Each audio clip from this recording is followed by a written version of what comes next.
While he thought I was decorating our mansion, I was analyzing his company's weaknesses, and when he walked out, I bought his life's work from right under his feet. Now, he works for me. Before we jump back in, tell us where you're tuning in from, and if this story touches you, make sure you're subscribed, because tomorrow, I've saved something extra special for you. The taste of expensive champagne turned bitter in my mouth as I watched them from across the ballroom. My husband of 8 years, Marcus Sterling, couldn't have been more obvious if he tried. His hand rested just a little too low on his secretary's back, their laughter a little too intimate for a corporate holiday party. Victoria Chen, with her perfectly pressed pencil skirt and architectural cheekbones, hung on his every word like he was delivering corporate gospel. I took another sip, letting the bubbles dance on my tongue as I observed them with the same analytical precision I'd used to build my first tech company at 25. The other executives' wives around me chattered about upcoming charity galas and winter vacations in the Maldives, but my attention remained fixed on the subtle power play unfolding before me. Marcus thought I didn't notice. He assumed that 15 years of marriage had dulled my instincts, that playing the role of his sophisticated arm candy had somehow diminished the ruthless business acumen that had once made me the youngest CEO in Silicon Valley. The same skills that had caught his attention at that technology conference in Singapore, before he convinced me to step back and enjoy life as his wife. The crystal flute in my hand caught the light, sending prismatic patterns across my midnight blue Valentino gown. I'd chosen it carefully for tonight's event, the annual Sterling Enterprises Christmas Gala. The same event where, exactly 1 year ago, Marcus had first hired Victoria as his personal secretary. Now I watched as his fingers traced small circles on the silk of her dress, hidden from most observers by the towering ice sculpture of the company logo. Charlotte, darling. Evelyn Matthews's voice cut through my thoughts. She was the wife of Marcus's CFO, her face stretched tight from too many procedures. You must tell Victoria where you got that amazing dress from the board meeting last month. She was just asking me about it. I turned slowly, letting my lips curve into the perfect society smile I'd perfected over the years. Was she now? The irony wasn't lost on me. Victoria had been carefully studying every aspect of my life, from my wardrobe to my mannerisms. Like an understudy preparing to step into the leading role. My phone buzzed quietly in my clutch. A notification from one of the many shell companies I'd established over the past year, operating in complete silence while Marcus assumed I was preoccupied with redecorating our Hamptons estate. The message was simple. Position acquired, awaiting confirmation. I took one last look at Marcus and Victoria, now huddled close by the floor-to-ceiling windows overlooking Manhattan's glittering skyline. He whispered something in her ear, and she covered her mouth to stifle a laugh. The same laugh I'd heard through my home office wall during late-night emergency meetings. The band struck up a new song, something slow and jazzy that filled the opulent ballroom. Couples moved to the dance floor, their jewelry catching the light from the crystal. Chandeliers. Marcus's hand moved to Victoria's waist, guiding her toward the dance floor. He didn't even glance in my direction. I placed my champagne flute on a passing waiter's tray and opened my clutch, withdrawing my phone. With practiced poise, I typed out a single word reply. Proceed. The pieces I'd carefully arranged over the past 12 months were finally falling into place. While Marcus had been busy grooming his young secretary as my replacement, I'd been quietly orchestrating the most important business deal of my life. He'd forgotten who I was before I became Mrs. Sterling, the tech prodigy who'd sold her first company for 9 figures at 27. The strategic genius who'd built and flipped 2 more companies before retiring into domestic bliss. I moved through the crowd with deliberate grace, accepting air kisses and exchanging pleasantries. My Louboutins clicked against the marble floor as I made my way to the ladies' room, each step measured and purposeful. In the pristine solitude of the powder room, I checked my reflection. Not a hair out of place, not a crack in my composure. My phone buzzed again. Another message. Documents ready for final signature. Transfer complete by morning. I smiled at my reflection, a real smile this time, sharp and wolfish, nothing like the social mask I'd worn all evening. In less than 12 hours, I would own controlling interest in Sterling Enterprises, the company Marcus had inherited from his father and spent his entire life building. By the time he realized what had happened, it would be too late. Let him have his secretary. I was about to take everything else. I reapplied my signature red lipstick, the same shade I'd worn when I closed my first $1 million deal at 23. Tomorrow, Marcus would learn that he hadn't married a trophy wife. He'd married a corporate shark. And sharks, as he was about to discover, never really stop hunting. The bathroom door opened, and Victoria stepped in, her cheeks flushed from dancing. Our eyes met in the mirror, and I gave her my warmest smile. "Beautiful party, isn't it?" I said, dropping my lipstick back into my clutch. "Enjoy it while it lasts." She blinked, confusion crossing her features, but I was already walking past her, the subtle scent of my Clive Christian perfume lingering in the air. The night was still young, and I had a front-row seat to watch my husband's world crumble. After all, the best revenge isn't served cold. It's served with a multi-million-dollar corporate takeover and a glass of vintage champagne. The following morning, I woke before dawn in our Central Park penthouse, my mind crystal clear despite the late night.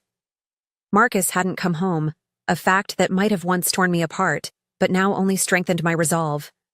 The city lights twinkled through floor-to-ceiling windows as I made my way to my private study, the one room Marcus never entered because he assumed it held nothing but interior design magazines and charity gala invitations. Behind a false panel in my desk drawer, my secure laptop hummed to life, the screen illuminated with dozens of emails from my team of lawyers and financial advisors, people who answered to me, not to Sterling Enterprises, people whose very existence Marcus had no knowledge of. Each message confirmed what I'd orchestrated over the past year. A complex web of stock acquisitions, proxy votes, and leveraged buyouts, all culminating in today's final move. I pulled up the real-time trading dashboard I'd had custom-built. Numbers scrolled across the screen, each one representing another piece of Marcus's empire sliding into my control. The market wouldn't open for several hours, but everything was in position. My fingers traced across the cool glass of my desk, remembering the day Marcus had suggested I take a step back from my own company. "You don't need to work anymore, darling," he'd said, his tone dripping with condescension. "Let me take care of everything." What he'd really meant was, let me control everything. He'd never understood that for me. Business wasn't about money. It was about the thrill of the game, the strategic dance of power and influence. My phone buzzed. A message from Marcus. "Staying at the office. Big merger talks. Don't wait up." I almost laughed at the irony. He had no idea that the mysterious investment group he'd been negotiating with was actually a labyrinth of shell companies, all leading back to me.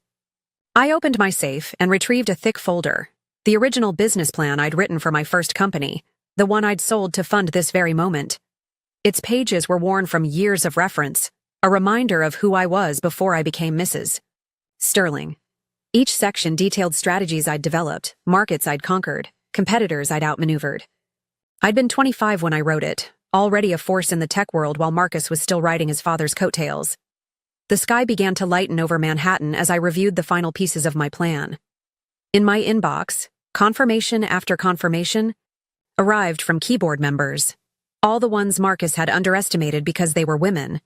All the ones who'd watched him parade Victoria around the office while I orchestrated their loyalty behind the scenes. I stretched, feeling the expensive silk of my nightgown against my skin. Marcus had bought it for me last Christmas, probably to assuage his guilt. He'd always tried to buy my contentment, never realizing that I'd made more money by 30 than he'd inherit in his lifetime. Every diamond, every designer bag, every luxury car, he'd thought they were chains binding me to him. Instead, they'd been smoke screens, distracting him from the predator in his bed. The intercom buzzed. My private driver was waiting. I dressed carefully, choosing a Tom Ford suit in deep navy, the color of stormy seas. The fabric was armor, the cut precise as a surgeon's scalpel. My Cartier watch, a gift from my first board of directors, not from Marcus, showed 7:30 a.m. In 90 minutes, the New York Stock Exchange would open, and everything would change. As I applied my makeup, I studied my reflection. The woman staring back wasn't the society wife Marcus thought he'd married. She was the CEO who'd made Forbes 30 under 30, the strategist who'd orchestrated hostile takeovers while barely old enough to rent a car. I'd let that woman hibernate, but never disappear. Now she was awake and hungry. My phone lit up again. Another message from Marcus. Meeting with the board at 9. Might have big news. Oh, he'd have news all right, just not the kind he was expecting. I tucked the phone into my Hermes bag, another ironic gift from him, and headed for the elevator. The morning air was crisp with early spring promise as I stepped into my waiting car. Sterling Enterprises, I told my driver, then raised the privacy screen. One last email needed my attention, the final authorization for the takeover. My finger hovered over the send button as memories flashed through my mind. Marcus dismissing my business advice at dinner parties, sharing patronizing looks with his male colleagues, gradually pushing me into the background of my own life. I pressed send. The digital timestamp read 8:15 a.m. By 9:30, Marcus would learn that his father's company, his entire legacy, belonged to me. Victoria could keep him. I'd take everything else. After all, I hadn't spent the last year playing the docile wife. I'd been playing chess, and Marcus had never even realized he was on the board. The Sterling Enterprises building loomed ahead, its glass facade reflecting the morning sun like a wall of diamonds. As my car pulled into the private executive garage, I noticed Marcus's Aston Martin already parked in his reserved spot. Next to it sat Victoria's more modest BMW. They hadn't even tried to be subtle about arriving together. My heels echoed against the polished concrete as I made my way to the private elevator. The security guard nodded respectfully. He'd always been one of the few who remembered I'd once been more than just Mrs. Sterling. Inside the elevator, I pressed the button for the top floor, watching the numbers climb. Each floor represented another layer of the company Marcus thought he controlled, another level of power he assumed was his birthright. My phone vibrated, a message from my lead counsel. All documentation filed, waiting for your signal. I smiled, remembering the day I'd hired Sarah Mitchell. She'd been passed over for partner at her law firm despite orchestrating some of their biggest wins. Marcus had actually recommended against hiring her when I was building my first company, claiming she was too aggressive. That same aggression had now helped engineer his downfall. The elevator doors opened directly into the executive suite. Marcus's assistant, not Victoria, but the older woman who actually kept the office running, looked up in surprise. "Mrs. Sterling, we weren't expecting you this morning. Mr. Sterling is in an early board meeting." "Thank you, Patricia," I cut her off smoothly. "I know." The confusion on her face would soon make sense. I walked past her desk, toward the boardroom where muffled voices carried through heavy wooden doors. My hand rested on the handle as I took a deep breath, savoring this last moment before everything changed. I pushed open the doors. The conversation inside died immediately. 14 faces turned toward me, 13 board members and Marcus, who stood at the head of the table, in his bespoke suit, looking like the corporate prince he thought he was. Victoria sat in a corner, pretending to take notes while shooting me a startled glance. "Charlotte." Marcus recovered quickly, his smile not quite reaching his eyes. "Darling, we're in the middle of something important." "Yes," I agreed, walking to the opposite end of the table. "We are." I set my bag down and met the gaze of each board member. Most of them looked confused, but a few, the ones I'd been working with, showed the faintest hints of smiles. "Perhaps Mrs. Sterling would like to join us," Elizabeth Chen, the board's senior member, suggested. Marcus laughed, that condescending chuckle I'd grown to despise. "This is a rather technical discussion, dear," he said. "Why don't you—" "It's actually my discussion," I interrupted, my voice cutting through the room like a blade. I withdrew a folder from my bag, sliding it across the polished mahogany. "As of 9 o'clock this morning, I own 51% of Sterling Enterprises." The silence that followed was absolute. Marcus's face went through a series of expressions: confusion, disbelief, anger. "That's impossible," he finally managed. "Is it?" I raised an eyebrow, enjoying the way his certainty cracked. "Check your phone." Around the table, phones began buzzing as the news hit the financial wires. Marcus fumbled for his device, his face draining of color as he read. Victoria stood up, her chair scraping against the floor, but I ignored her. "Over the past year," I continued, my voice steady, "while you assumed I was occupied with charity luncheons and interior decorating, I was orchestrating the largest acquisition in this company's history. Every time you stayed late at the office, with your secretary, I was meeting with investors. Every weekend you spent at your private villa, I was negotiating with board members." I turned to the board. "You'll find comprehensive plans for restructuring and growth in front of you. Sterling Enterprises has stagnated under its current leadership, relying too heavily on inherited contracts and failing to innovate. That changes today." Marcus slammed his hand on the table. You can't do this. The board won't. The board already has, Elizabeth interrupted. We voted this morning before you arrived. Mrs. Sterling, or should I say Ms. Reynolds, presented a compelling vision for the company's future last week. One that doesn't involve nepotism or office affairs. I watched as the reality of his situation finally dawned on Marcus. He looked around the table, searching for allies, but found none. The same people he'd dismissed, overlooked, or underestimated now held his fate in their hands. This is your father's company, he tried, his voice almost pleading. No, I corrected him. This was your father's company. Then it was yours. Now it's mine. I sat down at the head of the table, in the chair he'd just vacated. And Marcus? You're fired. Victoria made a small sound from her corner. I turned to her, enjoying the fear in her eyes. You too, Ms. Chen. HR will escort you both out. Though, I suspect you'll want to pack quickly. The press will be here soon. As security led them away, I faced the board, ready to begin my first meeting as CEO. The woman Marcus had tried to diminish had not only survived, she had conquered. And this was just the beginning. The media storm hit before Marcus and Victoria reached the lobby. My PR team, assembled months ago, had already released the press statement. By the time I finished my first board meeting as CEO, Chalker's Sterling takeover was trending on Twitter, with financial analysts scrambling to piece together how I'd orchestrated such a complete corporate coup. I stood at the floor-to-ceiling windows of what was now my office, watching the city sprawl beneath me. Marcus's personal items still cluttered the desk, family photos, golf trophies, the pretentious fountain pen collection he'd bragged about, at dinner parties. A team would pack them up later. For now, they served as remnants of a dynasty that had crumbled in a single morning. Sarah Mitchell, my lead counsel, entered without knocking, a privilege she'd earned over the past year of meticulous planning. The shareholders are responding better than expected, she reported, tablet in hand. Stocks up 12%. Apparently the market likes the idea of competent leadership. I smiled, remembering how Marcus had dismissed Sarah when I'd first hired her. How's our other situation? Marcus is at his lawyer's office. Sarah's lips curved. They're reviewing the prenup, the one you had me revise last year when he was too busy with his late meetings to read the fine print. The prenup had been my masterstroke, convincing Marcus to sign an updated version that included a clause about corporate asset division.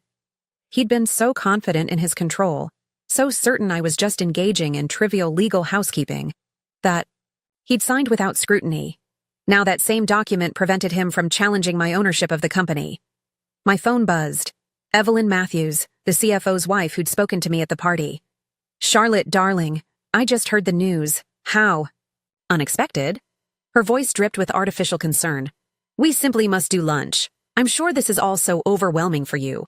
Actually, Evelyn, I kept my voice pleasant, I'm reviewing your husband's department finances right now. Perhaps we should postpone until after the audit. The line went dead. I turned to Sarah. Schedule a forensic accounting team for the CFO's division. Something tells me Marcus wasn't the only one getting careless. The afternoon unfolded in a blur of meetings, calls, and strategic decisions. I dismantled Marcus's inner circle systematically, replacing sycophants with professionals I'd vetted over the past year. Each change sent ripples through the company, transforming Sterling Enterprises from a boys' club into a modern corporation. At 4 o'clock, my private line rang, Marcus's number. I let it go to voicemail, then played it on speaker while Sarah watched with raised eyebrows. Charlotte, this is insane. His voice had lost its usual smoothness. You can't just... This isn't. I built this company. You have no idea how to run it. Be reasonable. We can talk about this. About us. About everything. Just call me back. Sarah snorted. He still thinks this is a marital spat he can smooth over. He always did underestimate me, I said, deleting the message. Have security sweep the penthouse. Change the codes, locks, everything. I doubt he'll try anything stupid, but already done. Sarah handed me another tablet. And you'll want to see this. Victoria's been busy. The screen showed an email chain. Victoria had been copying sensitive company documents to a private server for months. Insurance, I mused.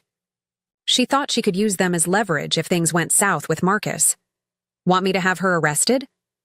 I considered it, then shook my head. No, let her keep them. They'll only prove what we're about to reveal anyway. Marcus's mismanagement, his inappropriate relationships with subordinates, the questionable contracts with his golf buddies. She's actually doing us a favor. As evening approached, I took a moment to visit my old office, the one I'd maintained as Mrs. Sterling, filled with the trappings of a corporate wife. The decor was perfect, designed to convey exactly what Marcus had wanted the world to see, his tasteful, decorative spouse. Opening a hidden panel in the bookshelf, I retrieved a single leather-bound notebook. Inside were the original notes for this takeover, written the day I'd first suspected Marcus's affair. Not plans for revenge, but for renaissance. I'd seen an opportunity not just to punish his betrayal, but to rescue a company that had floundered under outdated leadership. My phone chimed, a message from Elizabeth Chen. Board dinner tomorrow night. The old guard should meet the new CEO properly. I smiled, typing back a quick confirmation. The same board members who had nodded politely at Marcus's directives were now ready to embrace actual leadership. A knock at the door revealed Patricia, Marcus's former assistant. She stood uncertainly, clutching a folder. Ms. Reynolds? Security found these in Victoria's desk. They're the original blueprints for the Singapore expansion. Mr. Sterling had reported them missing last month. I accepted the folder, noting how Marcus had blamed a failed project on lost documents rather than his own poor planning. Patricia, how long have you worked here? 23 years, ma'am. And how many times did Marcus take credit for your work? She blinked, then straightened. Too many to count. Would you be interested in heading our new administrative operations division? We need someone who actually understands how this company runs. The smile that spread across her face was answer enough. As she left to consider the offer, I turned back to the windows. The city lights were coming on, creating a tapestry of ambition and opportunity. Somewhere out there, Marcus was realizing that he'd lost more than a wife. He'd lost an empire. And I was just getting started. The first week as CEO unfolded like a carefully orchestrated symphony. Each morning brought new revelations of Marcus's mismanagement. Each afternoon, another opportunity to correct years of corporate negligence. The Wall Street Journal ran a feature on the takeover, dubbing it the silent coup. Their headline captured the essence perfectly. Tech pioneer returns, how Charlotte Reynolds reclaimed her crown. I sat in what was now indisputably my office, reviewing the latest audit reports. Marcus's executive team had been sloppy, leaving trails of questionable decisions and worse accounting.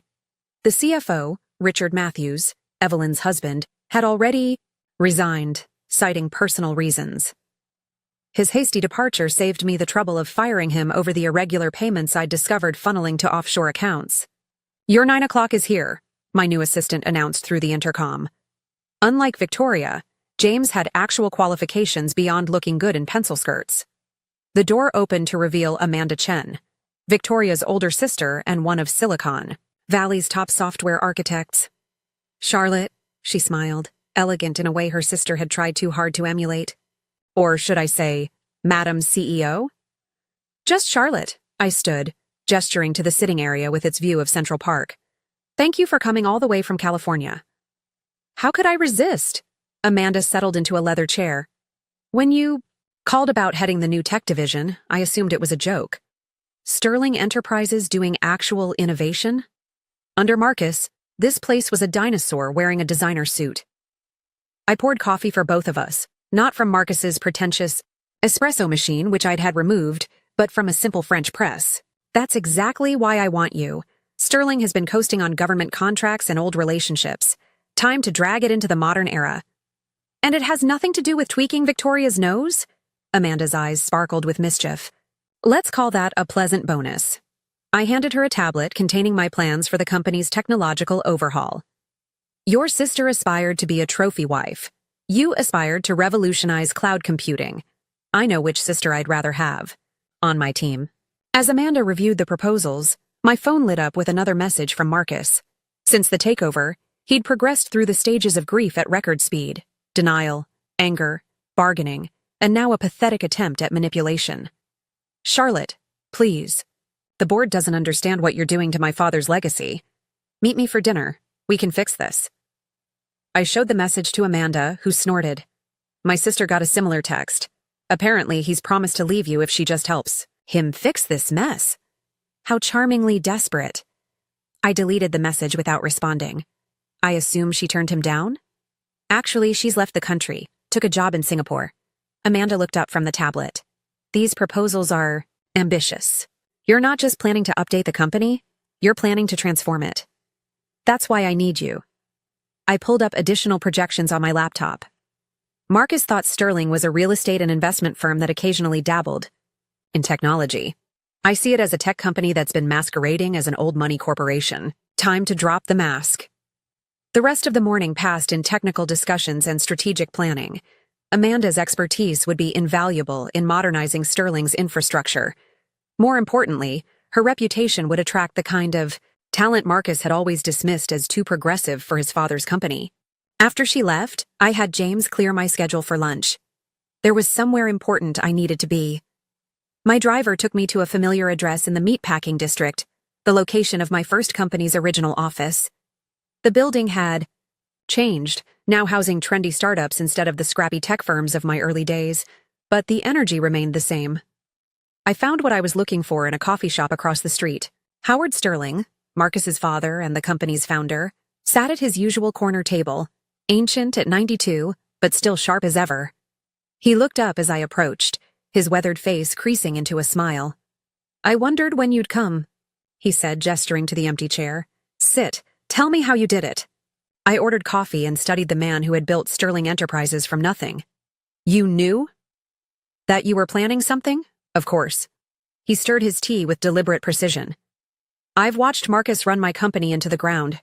For years. Watched him waste his inheritance on vanity projects and yes men. When he married you, I hoped?" He shrugged. "But he made you into decoration instead of letting you be the leader you are. You could have stopped him." "Could I?" Howard's eyes twinkled. "The company needed new blood. Marcus needed a lesson, and you, my dear, needed to remember who you were. I'd say things worked out perfectly." I leaned back, reassessing the past year. The board votes, the easy acquisition of private shares, the lack of resistance from old investors. Understanding dawned. You helped pave the way. I merely chose not to hinder progress. Howard sipped his tea. "The company is yours now, fairly won. Do with it what Marcus never could, make it matter again." As I left the coffee shop, I felt a weight lift from my shoulders. The last piece had fallen into place. Howard's implicit blessing wasn't just personal validation, it was corporate legitimacy. The old guard would fall in line, and the path to transformation was clear. My phone buzzed with a text from Sarah. "Marcus's lawyer's trying to schedule a meeting. Says he has leverage." I smiled, typing back. "Tell them we'll meet. Time to show him exactly how wrong he is." The game wasn't over, it was evolving, and I was still several moves ahead. The law offices of Jensen and Blake occupied the entire 47th floor of a sleek Manhattan tower. I'd chosen the location for this meeting deliberately. It was the same firm where Marcus had tried to have me sign away my rights to the company 6 years ago, claiming it was just a routine post-marriage adjustment. Today, I sat on the other side of their mahogany conference table watching him squirm. "This is unnecessary," Marcus insisted, his perfect composure starting to crack. He'd lost weight in the 2 weeks since the takeover, and his usually immaculate suit looked slightly rumpled. "We're still married. This should be handled privately, not through lawyers." Sarah Mitchell sat beside me, calm and elegant in her Chanel suit. "Mr. Sterling, you're here because you claim to have leverage. Either present it, or stop wasting my client's valuable time." I remained silent, observing Marcus's tells, the slight twitch in his left eye, the way his fingers kept adjusting. His tie. He was bluffing. After 15 years of marriage, I could read him like a quarterly report. "I know about the Weber contract," he finally said, trying to sound confident. "The irregular payments, the offshore accounts.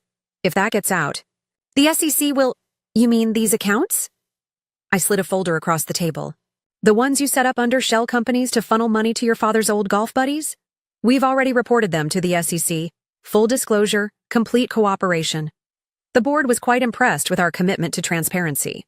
Marcus's face went pale. His lawyer, a young partner who'd clearly been promised a big payday, shifted uncomfortably. "You see, darling," I continued, speaking directly to Marcus for the first time. "While you were busy with Victoria, I was doing more than just investigating your affair. I was documenting every questionable decision, every ethical breach, every instance of corporate misconduct. Did you really think I spent all those charity luncheons just shopping and gossiping? Sarah opened her laptop, turning it to face them. We have copies of everything. Emails, contracts, bank transfers, even some rather inappropriate photos from the company retreat in Aspen. Not with Victoria, though. That was apparently before her time. The young lawyer cleared his throat. Mr. Sterling, I suggest we take a brief recess to— No! Marcus snapped, his facade finally cracking. She's bluffing. She couldn't have accessed. Your passwords? I smiled. Marcus, you used combinations of our wedding date for everything. The day you convinced me to give up my career and become Mrs. Sterling. Rather fitting that those same passwords helped me take back what I gave up. I stood, smoothing my Armani dress. Here's what's going to happen. You're going to sign a complete separation agreement. No claims on the company, no attempts at corporate espionage, no contact with current employees. In return, I won't press charges for the financial irregularities we've uncovered. You can't. I already have. I nodded to Sarah, who produced another document. The board has unanimously approved a full internal investigation. They're quite eager to demonstrate their commitment to corporate governance. Imagine the headlines. Former CEO under investigation for fraud. Your father would be so proud. Marcus slumped in his chair, the fight draining from him. His lawyer began reviewing the separation agreement with the desperate energy of someone searching for a life raft. Oh, and Marcus? I paused at the door.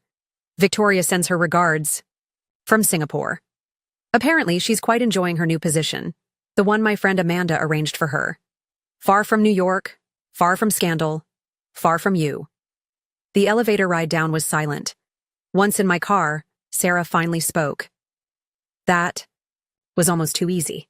Men like Marcus can't imagine women being smarter than them, I replied, checking my messages.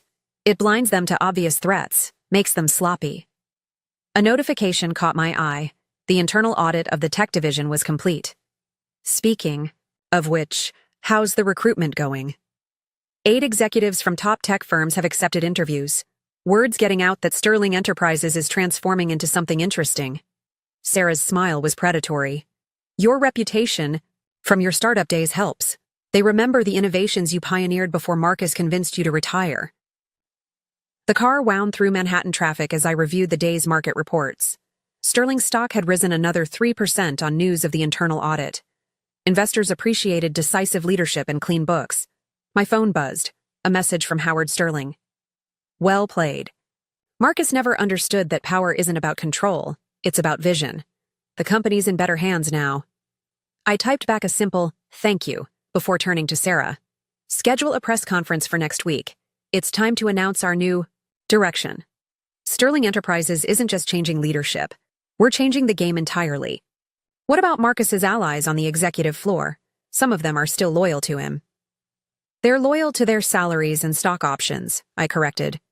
By the time I'm done restructuring the company, they'll either adapt or become irrelevant. The old boys' club is closed for renovation. As we pulled up to the Sterling building, soon to be renamed Reynolds Global, I caught my reflection in the tinted windows. The woman who had once dimmed her light to make Marcus comfortable was gone. In her place stood someone who had not only reclaimed her power but was ready to exponentially expand it. One more thing, I told Sarah as we entered the lobby. Have legal draw-up papers to dissolve the Sterling Foundation. It's time the company's charitable arm had leadership that actually cares about more than tax write-offs. The elevator doors closed on the empire I was methodically reshaping. Marcus had thought he was grooming a replacement wife while I was away at charity events. Instead, I'd been building a network of allies, gathering intelligence, and preparing for a revolution. Now, watching the floor numbers climb, I smiled at the irony. He'd wanted a trophy wife, but he'd married a corporate warrior, and I was just getting started. The New York Times headline read, Sterling Enterprises Reborn, Tech Giant Emerges. From Corporate Chrysalis. I set the paper aside on my new desk, sleek, modern, nothing like Marcus's overwhelming mahogany monument to masculinity. In the month since the takeover, I'd systematically erased every trace of the old regime, transforming not just the company's leadership, but its very DNA. The stock had surged another 15% after our announcement of the company's new direction. The market loved our aggressive push into emerging technologies, backed by Amanda Chen's reputation and my own track record in the tech sector. The old guard who'd dismissed me as Marcus's decorative wife were now scrambling to align themselves with my vision. "Ms. Reynolds?" James's voice came through the intercom. "The Bloomberg crew is here for your interview." I checked my reflection in the tablet screen. Gone were the soft pastels and pearls Marcus had preferred. Today, I wore a sharply tailored Alexander McQueen suit in deep crimson, a color he'd always said was too aggressive for his wife. My hair, no longer styled in the gentle waves he'd liked, was pulled back in a sleek chignon that meant business. The interview set up in the conference room overlooked the city skyline. The reporter, Rebecca Chang, had a reputation for tough questions and zero tolerance for corporate spin. Perfect. "Ms. Reynolds," she began after the cameras started rolling. "Some critics say your takeover of Sterling Enterprises was personally motivated, revenge against your husband's infidelity rather than sound business strategy." I smiled, letting the silence hold for a moment. Those critics clearly haven't reviewed our Q1 projections, or my history in the tech sector before my marriage. Sterling Enterprises had become stagnant, relying on outdated business models and personal relationships rather than innovation. The company needed disruption. The fact that it came from within is simply poetic justice. "You've made significant changes in just 4 weeks. Complete executive restructuring, aggressive tech acquisition, even renaming the company." "Reynolds Global better reflects our new direction," I replied. "We're no longer just a New York investment firm trading on an old family name. We're positioning ourselves as a global technology leader." "And the personal aspect? Your husband's very public departure?" "Former husband," I corrected smoothly. The divorce was finalized this morning. As for Marcus's departure, I believe in meritocracy. Leadership should be earned, not inherited. His father understood that. It's why he's publicly supported our new direction. The interview continued, each question designed to probe for weakness, each answer demonstrating strength. When the cameras stopped rolling, Rebecca lingered. "Off the record," she said. "That was impressive. Most CEOs hide behind PR teams for their first major interview. I'm not most CEOs." I gathered my materials. "I spent years being underestimated, Rebecca. Never again." Back in my office, Sarah waited with updates. "The tech division merger is proceeding ahead of schedule. Amanda's team has already identified key personnel to retain. And," she smirked, "Marcus's attempt to start a competing investment firm isn't going well. Seems his old contacts are hesitant to back him without the Sterling name." "How tragic," I replied, not bothering to hide my satisfaction. "Any word from Victoria?" "Still in Singapore, thoroughly enjoying her new role at our partner firm. Apparently, she's actually quite competent when not distracted by married executives." I moved to the windows, watching the city pulse below. The view reminded me of another moment, 15 years ago, when I'd stood in my first company's office after a successful IPO. I'd felt invincible then, until Marcus had convinced me to trade that power for the gilded cage of being Mrs. Sterling. My phone chimed, a message from Howard Sterling. "Saw your interview. You've given the company something it hasn't had in years. A future. Thank you." Sarah cleared her throat. "There is one other matter. The penthouse." "Ah, yes, our marital home. Marcus had been forced to move out, but I'd kept it more out of principle than attachment." "List it," I decided. "I found a place in Tribeca. Something more suited to a tech CEO than a society wife." "And the Hamptons estate?" "Donate it to the new Reynolds Foundation. It'll make an excellent retreat center for our STEM education initiative." The irony wasn't lost on me.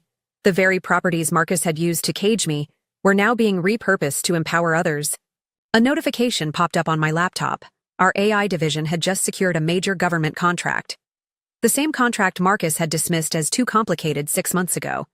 I forwarded it to Amanda with a simple message. "Well done." 1. "More thing," Sarah added, pulling up an email. "The Women's Business Council wants you to deliver their keynote address next month. Theme is Reinvention and Renaissance." I thought of all the women like me, brilliant minds compressed into ornamental roles. Except, it's time to share the playbook. The afternoon sun cast long shadows across Manhattan as I reviewed quarterly projections. Each number, each graph, Each strategic initiative represented another nail in the coffin of Marcus's old-world corporate culture.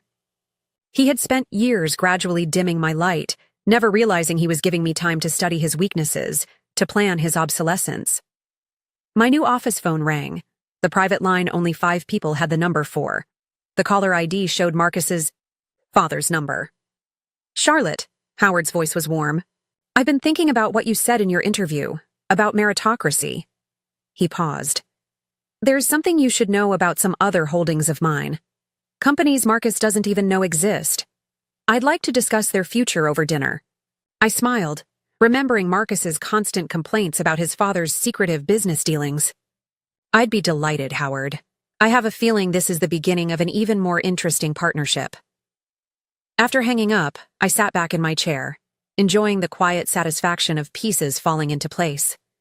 Marcus had wanted a wife who would decorate his arm and maintain his home.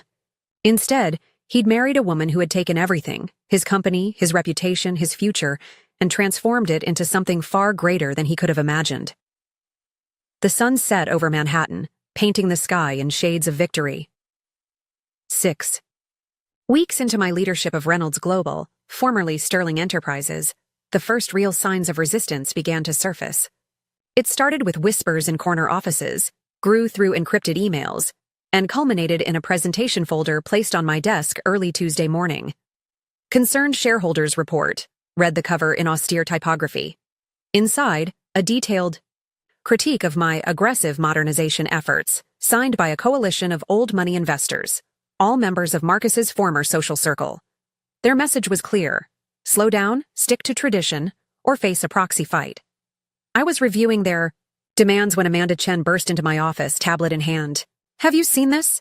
They're calling us digital carpetbaggers in their private communications, as if pushing the company into the 21st century is some kind of hostile invasion." "Marcus's old guard was bound to push back eventually," I replied, noting the familiar names on the document. All men who've had dinner at my table, praised my hosting skills, and never once asked about my tech background. Sarah Mitchell entered next, her expression grave. "It's more organized than we thought. Richard Matthews, the former CFO, has been meeting with institutional investors. They're painting you as an activist CEO more interested in personal vengeance than corporate stability." I stood, walking to the window wall that offered a view of the city I was reshaping. "How many shares do they control?" 22%, Sarah answered. "Not enough for a takeover, but enough to make noise." "And how's our stock performing?" Amanda grinned. "Up 38% since you took control. The tech sector can't stop talking about our quantum computing initiative." I turned back to my desk, pressing the intercom. "James, call a board meeting for tomorrow morning. Full attendance required." Then to Sarah, "Get me everything on Matthew's tenure as CFO. Every decision, every transaction, every lunch receipt." "Already done," she produced another folder. "You were right about the patterns." He wasn't just covering for Marcus's indiscretions. He was running his own side games. The next hours were a blur of strategic planning. By evening, we had mapped out every connection between the dissenting shareholders, every vulnerability in their alliance. Howard Sterling called to offer his insights. He'd played this game longer than any of them. "They're not just fighting your changes," he observed. "They're fighting what you represent. A woman who won't be contained by their rules, who beats them at their own game. Marcus is just their figurehead." Speaking of Marcus, I pulled up a recent report. He's been spotted meeting with Chinese investors, trying to build a rival firm. Howard's laugh crackled through the phone. "With what? His golf club membership and my old contacts? You already control the relationships that matter." After the call, I summoned my core team. Amanda brought the tech division's latest projections, innovations that would leave the old Sterling Enterprises model in the dust. Sarah arrived with detailed files on each opposing shareholder. Even Patricia, my former rival's assistant now promoted to operations director, contributed insights into the old guard's weaknesses. "They're planning to speak at tomorrow's board meeting," Patricia revealed. "Matthews will lead the charge. They think they can shame you into retreating." I smiled, remembering all the charity galas where these men had patted my hand and called me dear. "Then let's make sure we're ready for them." The next morning, I dressed with precise intention, a Bottega Veneta suit in steel gray, subtle armor for corporate warfare. The boardroom filled slowly. tension crackling as the two factions took their seats. Matthews sat directly opposite me, his confidence radiating like cheap cologne.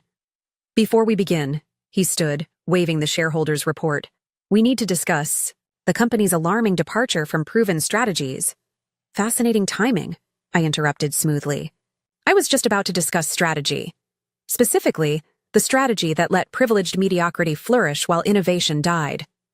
I nodded to James, who distributed new folders to each board member. "Please turn to page 3. The room fell silent as they read. Matthews's face turned pale. "What you're seeing," I continued, "is a comprehensive audit of the last 5 years. Unauthorized bonuses, inflated contracts with friends' companies, systematic suppression of internal innovation to protect outdated business models, all under our former CFO's careful management." You can't," Matthews sputtered. "Page 12 details your personal trades made with inside information. Page 15 shows how you helped Marcus hide his more personal indiscretions through creative accounting. The SEC has already received copies." The opposing shareholders shifted uncomfortably.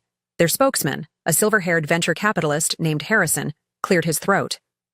"Now, Charlotte, surely we can discuss this privately." "Ms. Reynolds," I corrected. "And no, Harrison, we can't. Just like we couldn't discuss it when I raised concerns about the company's direction at your dinner parties. Remember? You told me to focus on redecorating my summer house." I stood, commanding the room's attention. "Gentlemen, you have 2 choices. Support the company's new direction or sell your shares, which our friend Howard Sterling has expressed interest in acquiring. Either way, the old Sterling Enterprises died the day Marcus underestimated his wife for the last time." The meeting ended an hour later. Matthews resigned for personal reasons. 3 opposing shareholders sold their stakes by day's end. Harrison asked to meet privately to reconsider his position. That evening, I sat in my office reviewing victory reports when Sarah brought in a special delivery, a newspaper from Singapore. On page 6, a small article announced Victoria Chen's engagement to a local tech entrepreneur. "Looks like she's finally found success on her own terms," Sarah observed. "Good for her," I replied sincerely. "Sometimes it takes losing everything to remember who you really are." My phone buzzed, a message from Marcus. "You've destroyed everything I built." I typed back, "No, darling, I've built something you never could." Then I blocked his number, turning back to the future I was creating. The opposition had played their hand and lost. Now everyone knew. I wasn't just Marcus's revenge-seeking ex-wife. I was a force that had been waiting in the shadows, gathering strength, preparing to reshape an empire. The old boys' club had tried to stop me. Instead, they'd just proven why their time was over. The quarterly earnings call was minutes away when Amanda rushed into my office, her usual composure fractured by urgency. "We have a problem. A massive cyber attack just hit our quantum computing servers. Someone's trying to steal our new technology." I straightened in my chair, already pulling up security protocols on my tablet. The timing wasn't coincidental. Our breakthrough announcement was scheduled for tomorrow's tech conference. Pattern of the attack? Sophisticated, professional. Amanda's fingers flew over her keyboard. They knew exactly where to hit us. This isn't some random hacker. They had inside knowledge. The pieces clicked into place. Last week's network. Scan had detected unusual activity from terminals accessed by former employees. All people Marcus had placed in key positions. I'd kept them on during the transition to avoid disruption, but clearly, that had been a miscalculation. "Lock down." "Everything," I ordered, pressing the intercom. "James, delay the earnings call by 30 minutes. Tell them we're having technical difficulties, which isn't exactly a lie." Sarah burst in next, her legal mind already 3 steps ahead. "The timing suggests insider trading. Someone's betting against our stock before the tech announcement." I pulled up the trading records on my screen. Sure enough, there had been significant short positions taken against Reynolds Global in the past 48 hours. The pattern was familiar, the same aggressive strategy Marcus had used in his hostile takeovers. "He's working with our competitors," I realized, seeing the full picture. "Using his knowledge of our systems to orchestrate an attack, then profiting from the chaos." A small part of me admired the audacity. It was exactly the kind of move I would have made. The student had learned from the master, even if he'd never admitted it. "What do you want to do?" Amanda asked, her team already working to repel the attack. I smiled, remembering something Marcus had never understood about me. Spring the trap. Over the next 20 minutes, we executed a plan I'd prepared for just such an occasion. While Amanda's team appeared to struggle against the attack, I made a series of calls to trusted journalists. The story would leak within the hour. Reynolds Global's quantum computing project had suffered a devastating setback. The stock began to fall as planned. Marcus and his allies would be celebrating, thinking their attack had succeeded. They didn't realize they were playing exactly into my hands. Time for Phase 2, I told Sarah. Release the real announcement. The press release went out globally. Reynolds Global hadn't just achieved a quantum computing breakthrough, we'd developed an entirely new security protocol. The cyber attack had been anticipated, allowed to proceed under controlled conditions, and had unwittingly helped us test our defensive systems in real-world conditions. The perfect demonstration of our technology's capabilities, I explained to the stunned earnings call participants 30 minutes later. What better way to prove our quantum security system works than to let actual corporate spies test it for us? The stock soared, catching the short sellers in a devastating squeeze. Marcus's attempt to destroy our announcement had instead become its most powerful endorsement. By the end of the day, Reynolds Global's market cap had increased by $12 billion. My contact at the SEC wants to meet, Sarah reported as the markets closed. We have proof of insider trading, corporate espionage, and market manipulation. Marcus is looking at serious charges. I waved her off. No, let him twist. Criminal charges would make him a martyr to the old guard. I want him to live with his failure. Amanda poked her head in. You need to see this. Victoria's sent us something interesting from Singapore. The email contained internal documents from Marcus's new venture. Everything from investor pitches to technical specifications. All of it copied before she'd left him, held as insurance, and now delivered to me. She's smarter than he ever gave her credit for, I mused, scanning the files. Make sure she receives a nice consulting fee for this intelligence. Anonymous. Of course. Later that evening, as the city lights blinked on outside my office, Howard Sterling paid me a visit. The old man settled into a chair, looking pleased. You knew Marcus would try something like this, he said. It wasn't a question. Of course. He never could resist a tactical strike. But he forgot who taught him corporate warfare in the first place. I poured us both a measure of scotch. Not Marcus's preferred brand, but a better one. You've transformed the company beyond my wildest expectations, Howard admitted. When I helped clear the path for your takeover, I thought you'd just modernize operations. Instead, you've turned Sterling Enterprises into something entirely new. Reynolds Global, I corrected gently. The old company died the day your son mistook possession for power. My phone lit up with another market alert. Our stock was still climbing in after hours trading. The quantum computing announcement had positioned us as a major tech player overnight. Marcus's attempted sabotage had only made the triumph sweeter. What will you do next? Howard asked, genuine curiosity in his aged eyes. I turned to the window, watching my reflection overlap with the city skyline. The tech sector is just the beginning. Marcus thought small, acquiring companies, making deals. I'm building something bigger, something that will outlast all of us. The old man nodded, understanding. He'd built an empire from nothing once. Now he was watching me build something even greater from its ashes. As if on cue, my phone buzzed with news. Marcus's nascent investment firm had lost its main backers. His attack on Reynolds Global had exposed his desperation, and the sharks could smell blood in the water. By trying to destroy my creation, he'd only succeeded in destroying his last chance at redemption. You know, Howard mused, he never did understand what real power looks like. He thought it was about control, about making others smaller. He never realized that true power is about vision, about making everything around you bigger. I raised my glass in agreement. The city sparkled beyond the windows, full of possibilities. Marcus had tried to put me in a box to make me less than I was. Instead, he'd given me the perfect launching pad for something far greater than revenge. A genuine corporate revolution. And this was just the beginning. The Time magazine photographer adjusted his camera as I stood in my new office at Reynolds Tower, formerly Sterling Plaza. The building's rebranding had been completed yesterday, the old brass letters replaced with sleek, illuminated signage that transformed the Manhattan skyline. Most Influential People of the Year wasn't just a magazine cover. It was validation of everything I'd built from the ashes of Marcus's empire. Just one more shot, the photographer said, but I held up a hand as my tablet lit up with an urgent notification. The Singapore acquisition had just cleared regulatory hurdles, 2 months ahead of schedule. I allowed myself a small smile, knowing this would hit the financial news within minutes.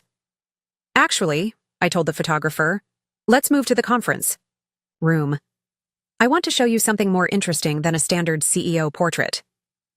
Right on cue, the digital wall in the conference room lit up with live feeds from our global offices.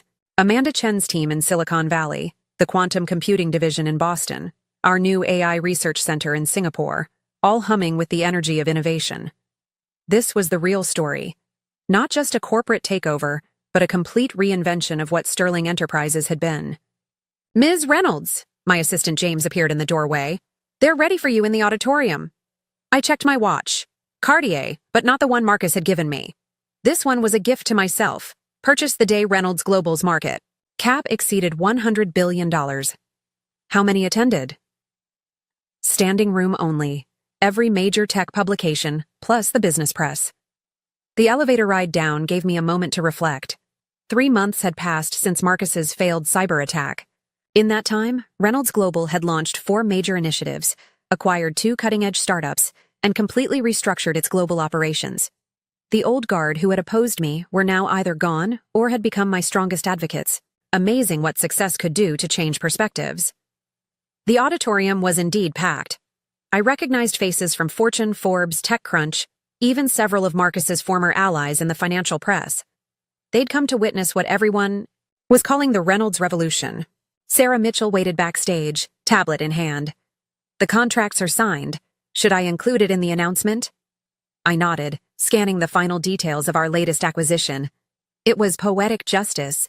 We'd just purchased the tech firm that had rejected my innovations 15 years ago, back when Marcus had first convinced me to take a break from my career.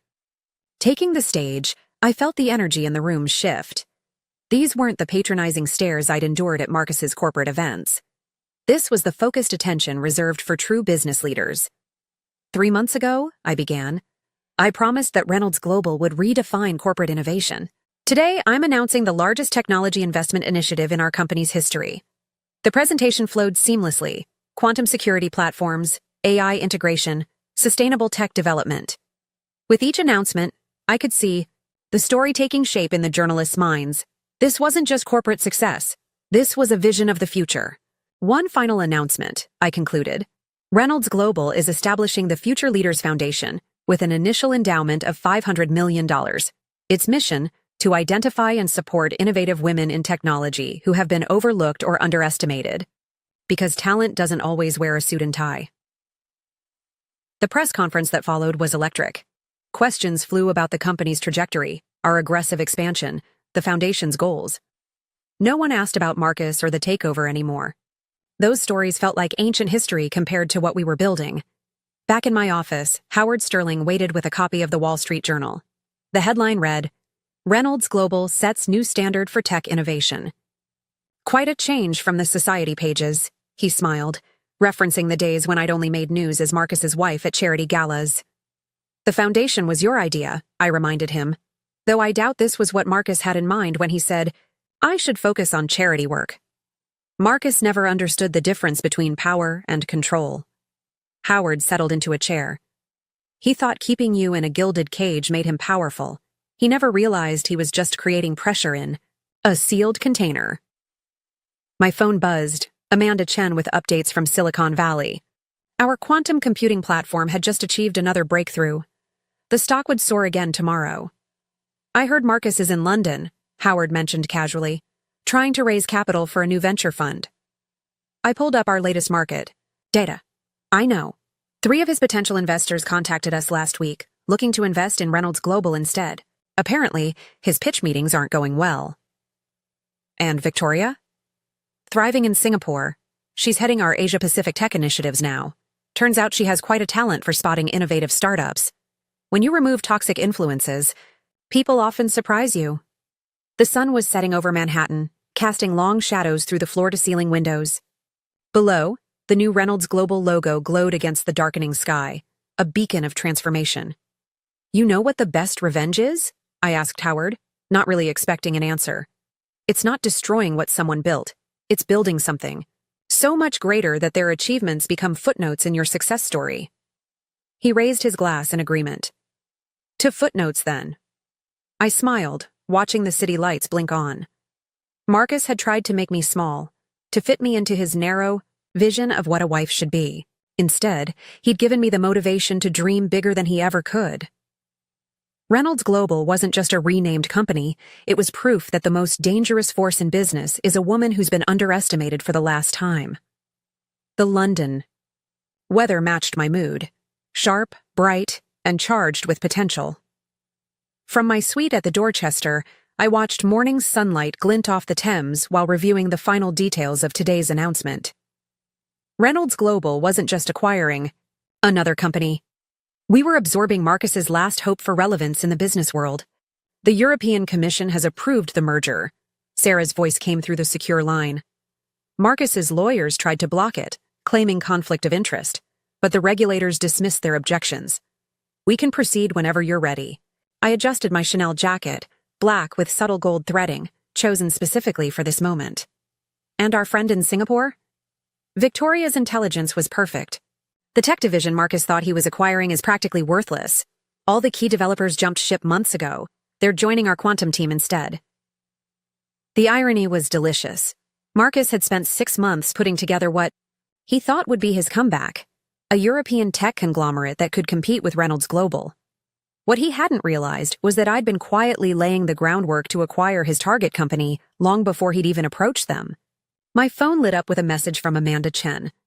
"Quantum platform integration complete, ready to demonstrate at the conference." Perfect timing. In 3 hours, I would take the stage at the European Tech Summit, the same event where, years ago, Marcus had first suggested I step back from my career. Today, I'd be announcing not just an acquisition, but a technological revolution that would make Reynolds Global the undisputed leader in quantum computing. The car ride to the conference center gave me time to reflect. The past week had been a cascade of victories. Our stock had hit another all-time high. The Future Leaders Foundation had announced its first class of fellowship recipients, and our Singapore expansion was exceeding all projections. "Ms. Reynolds," James handed me a tablet as we pulled up to the venue. "You'll want to see this." The screen showed a live feed from New York, Marcus, attempting to hold an impromptu press conference outside the old Sterling building. The crowd was thin, the questions skeptical. How far he'd fallen from the days when his every business move made headlines. "Should we be concerned?" James asked.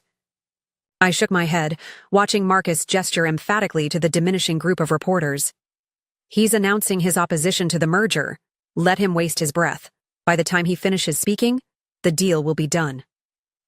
The conference center hummed with anticipation. Tech leaders, investors, and journalists filled the auditorium, all wondering why Reynolds Global had chosen this particular event for our major announcement. In the front row, I spotted several familiar faces.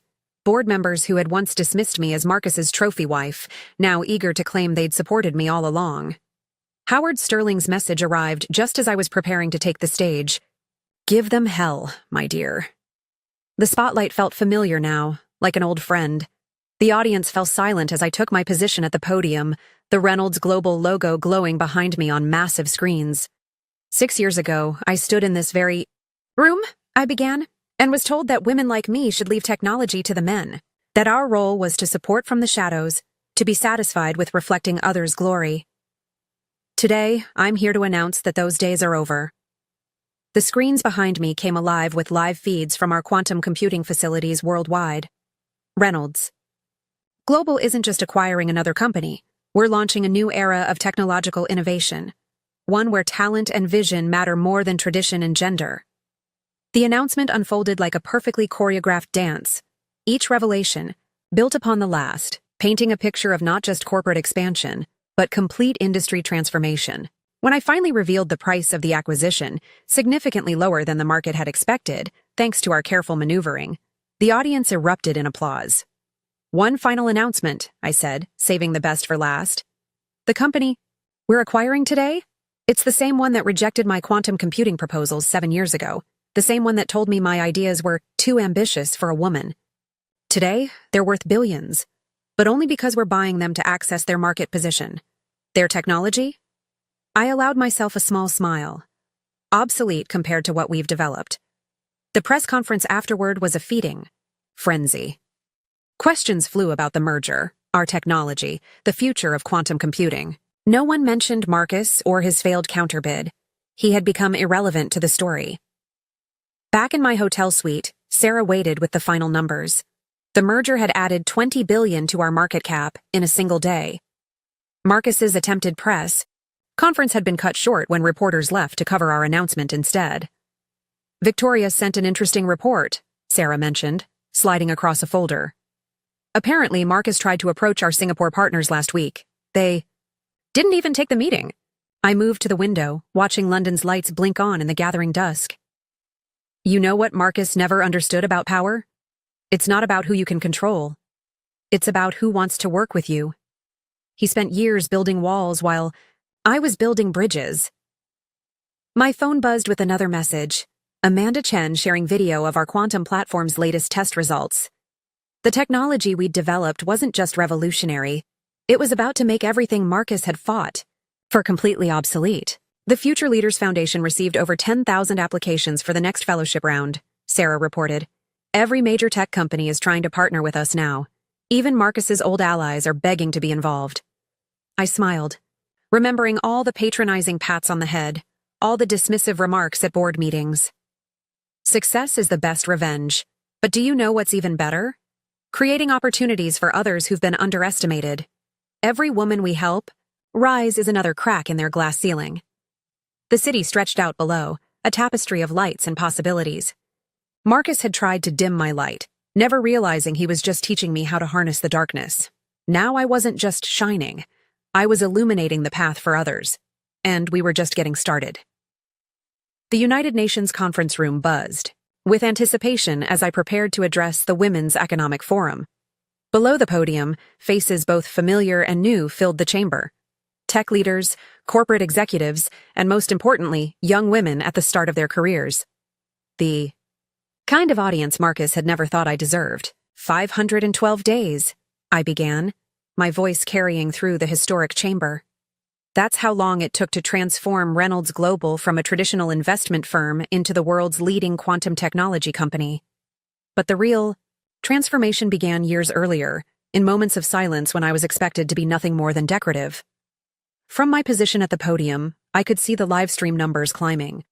Over 2 million viewers had tuned in to hear not about corporate takeovers or stock prices, but about revolution, the kind that happens quietly in boardrooms and back offices, when underestimated women finally show their true potential. Last quarter, Reynolds Global did something unprecedented, I continued, pulling up our latest initiative on the massive screens. We analyzed our global workforce and discovered that companies led by previously overlooked talent, particularly women who had been sidelined or discouraged, consistently outperformed their peers by 47%. The data flowed across the screens, charts, graphs, undeniable evidence that diversity wasn't just morally right, it was profitable. In the front row, I spotted several of Marcus's old allies, men who had once dismissed my business acumen. They were furiously taking notes now. As a result, Reynolds Global is launching the Phoenix Initiative. The audience stirred at the announcement. A $10 billion global program to identify and support companies led by women who were told to step back from their careers. Because talent doesn't disappear when it's ignored, it smolders, waiting for the right moment to rise. Amanda Chen, watching from our Singapore office via video link, gave me a subtle thumbs up. She had helped design the initiative, drawing from her own experience of being overlooked in Silicon Valley. Now she was one of the most powerful tech executives in Asia. But this isn't about revenge, I emphasized, thinking of Marcus and his failed attempts to rebuild his career. It's about resurrection, about taking the very things meant to diminish us and using them as fuel for transformation. The presentation shifted to showcase our first Phoenix Initiative partners, 20 companies led by women with stories similar to mine. Brilliant minds who had been relegated to supporting roles, who had used their time in the shadows to study, plan, and prepare for their moment. The past week had been a cascade of victories, Our stock had hit another all-time high. The Future Leaders Foundation had announced its first class of fellowship recipients, and our Singapore expansion was exceeding all projections. "Ms. Reynolds," James handed me a tablet as we pulled up to the venue. "You'll want to see this." The screen showed a live feed from New York, Marcus, attempting to hold an impromptu press conference outside the old Sterling building. The crowd was thin, the questions skeptical. How far he'd fallen from the days when his every business move made headlines. "Should we be concerned?" James asked. I shook my head, watching Marcus gesture emphatically to the diminishing group of reporters. "He's announcing his opposition to the merger. Let him waste his breath. By the time he finishes speaking, the deal will be done." The conference center hummed with anticipation. Tech leaders, investors, and journalists filled the auditorium, all wondering why Reynolds Global had chosen this particular event for our major announcement. In the front row, I spotted several familiar faces. Board members who had once dismissed me as Marcus's trophy wife, now eager to claim they'd supported me all along. Howard Sterling's message arrived just as I was preparing to take the stage.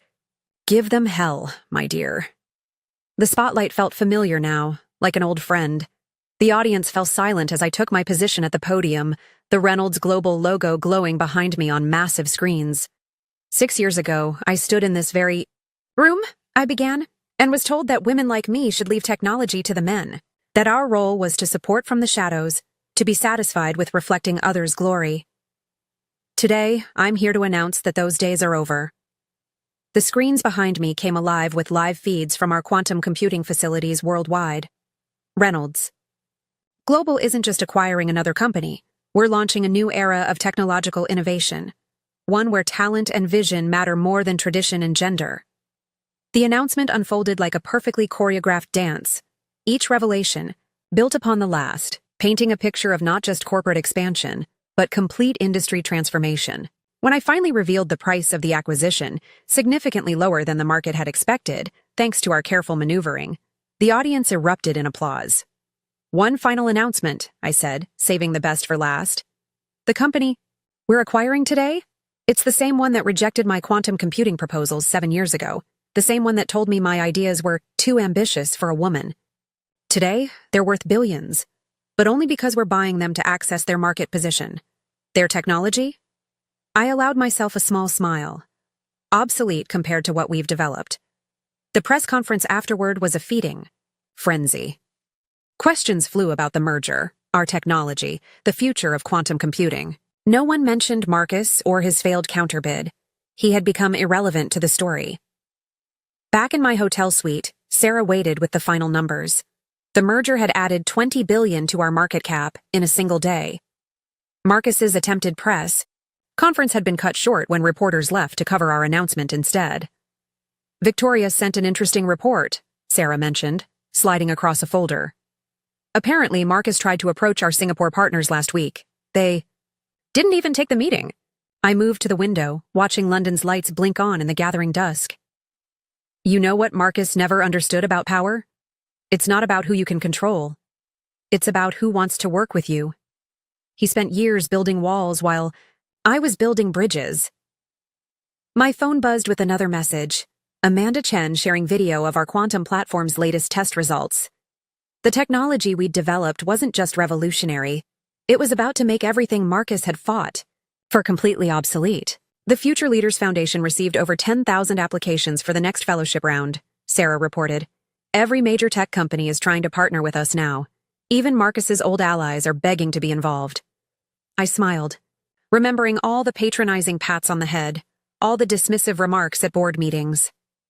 Success is the best revenge, but do you know what's even better?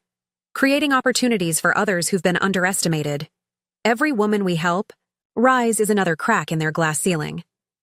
The city stretched out below, a tapestry of lights and possibilities. Marcus had tried to dim my light, never realizing he was just teaching me how to harness the darkness. Now I wasn't just shining. I was illuminating the path for others, and we were just getting started. The United Nations conference room buzzed with anticipation as I prepared to address the Women's Economic Forum. Below the podium, faces both familiar and new filled the chamber. Tech leaders, corporate executives, and most importantly, young women at the start of their careers. The Kind of audience Marcus had never thought I deserved. 512 days, I began, my voice carrying through the historic chamber. That's how long it took to transform Reynolds Global from a traditional investment firm into the world's leading quantum technology company. But the real transformation began years earlier, in moments of silence when I was expected to be nothing more than decorative. From my position at the podium, I could see the livestream numbers climbing. Over 2 million viewers had tuned in to hear not about corporate takeovers or stock prices, but about revolution, the kind that happens quietly in boardrooms and back offices when underestimated women finally show their true potential. Last quarter, Reynolds Global did something unprecedented, I continued, pulling up our latest initiative on the massive screens. We analyzed our global workforce and discovered that companies led by previously overlooked talent, particularly women who had been sidelined or discouraged, consistently outperformed their peers by 47%. The data flowed across the screens, charts, graphs, undeniable evidence that diversity wasn't just morally right, it was profitable. In the front row, I spotted several of Marcus's old allies, men who had once dismissed my business acumen. They were furiously taking notes now. As a result, Reynolds Global is launching the Phoenix Initiative. The audience stirred at the announcement. A $10 billion global program to identify and support companies led by women who were told to step back from their careers. Because talent doesn't disappear when it's ignored, it smolders, waiting for the right moment to rise. Amanda Chen, watching from our Singapore office via video link, gave me a subtle thumbs up. She had helped design the initiative, drawing from her own experience of being overlooked in Silicon Valley. Now she was one of the most powerful tech executives in Asia. But this isn't about revenge, I emphasized, thinking of Marcus and his failed attempts to rebuild his career. It's about resurrection, about taking the very things meant to diminish us and using them as fuel for transformation. The presentation shifted to showcase our first Phoenix Initiative partners, 20 companies led by women with stories similar to mine. Brilliant minds who had been relegated to supporting roles, who had used their time in the shadows to study, plan, and prepare for their moment. Sarah Mitchell, seated in the diplomatic section, slid a tablet onto the podium during my pause for water. Breaking news. Marcus's last remaining business venture, a small investment consultancy in London, had just filed for bankruptcy. I felt no joy at the news. He had become irrelevant to my story long ago. Yesterday, someone asked me if I missed being Mrs. Sterling, I continued, drawing knowing laughs from the audience. The question surprised me because I had to stop and remember that role, the quiet wife, the perfect hostess, the woman who was expected to shrink herself to fit someone else's image. That person feels like a character in a story now, one that taught me valuable lessons about power and patience.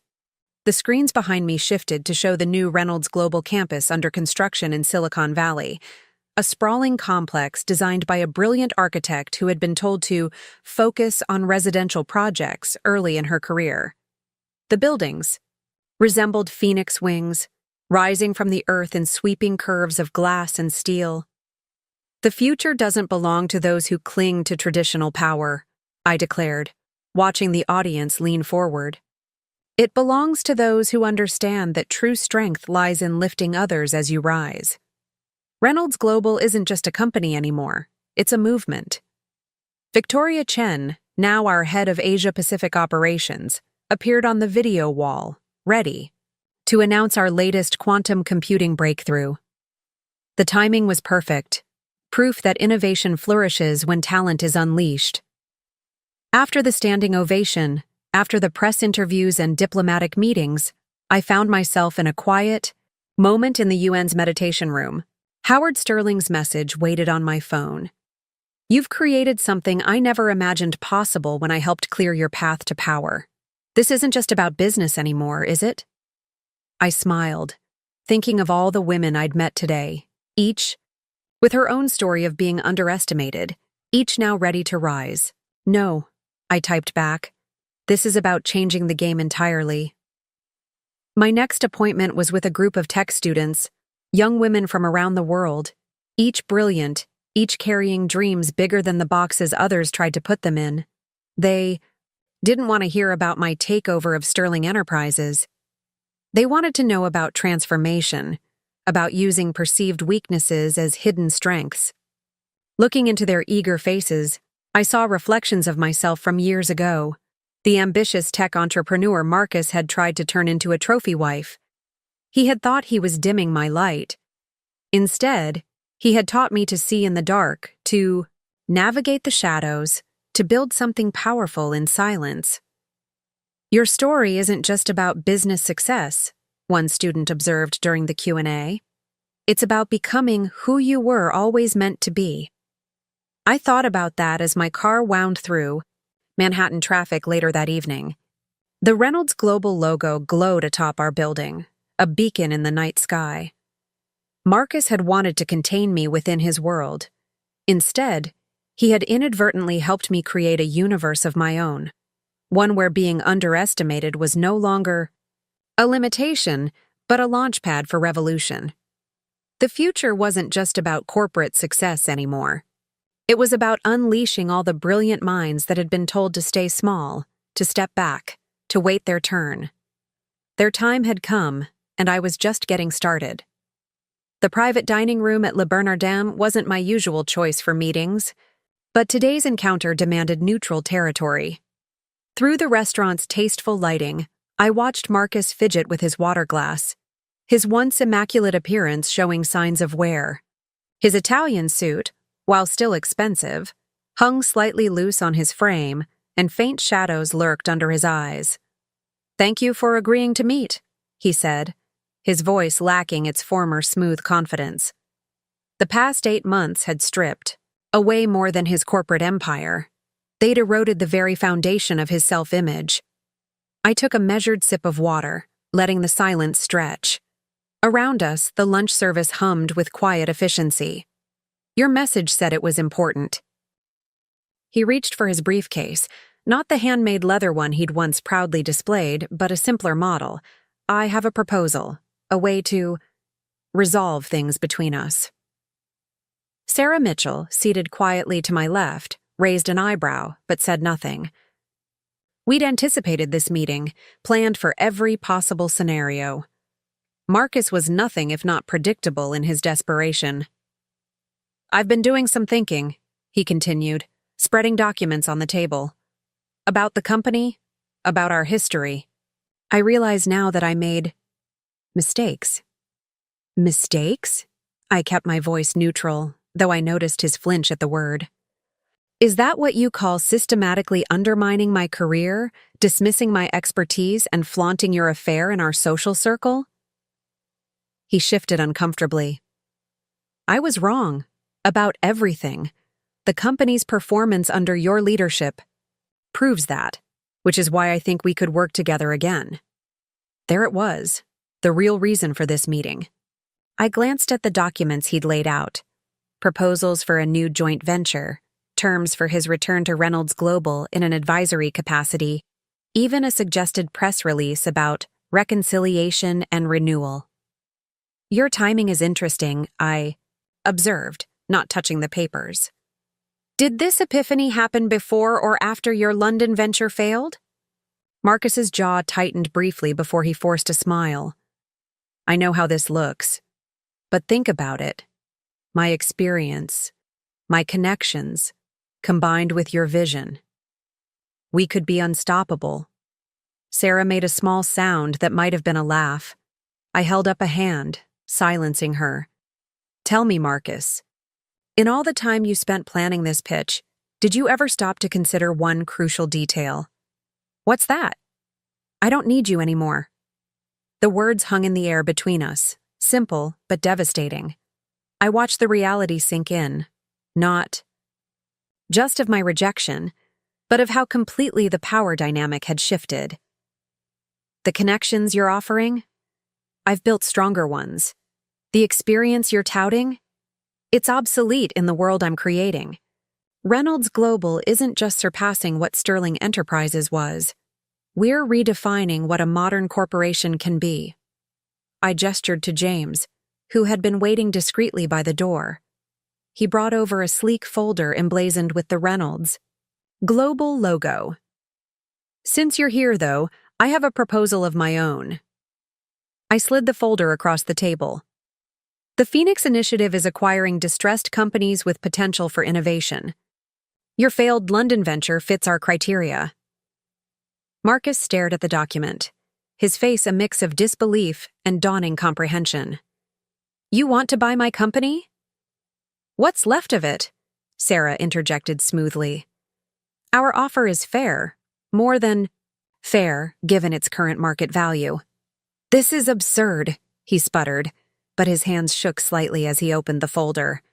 I built that company from borrowed money, outdated strategies, and desperation.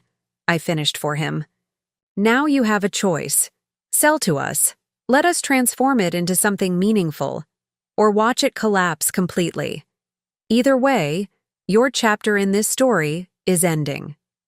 The maitre d' appeared with our first course, his timing impeccable, as he described the delicate composition of each dish.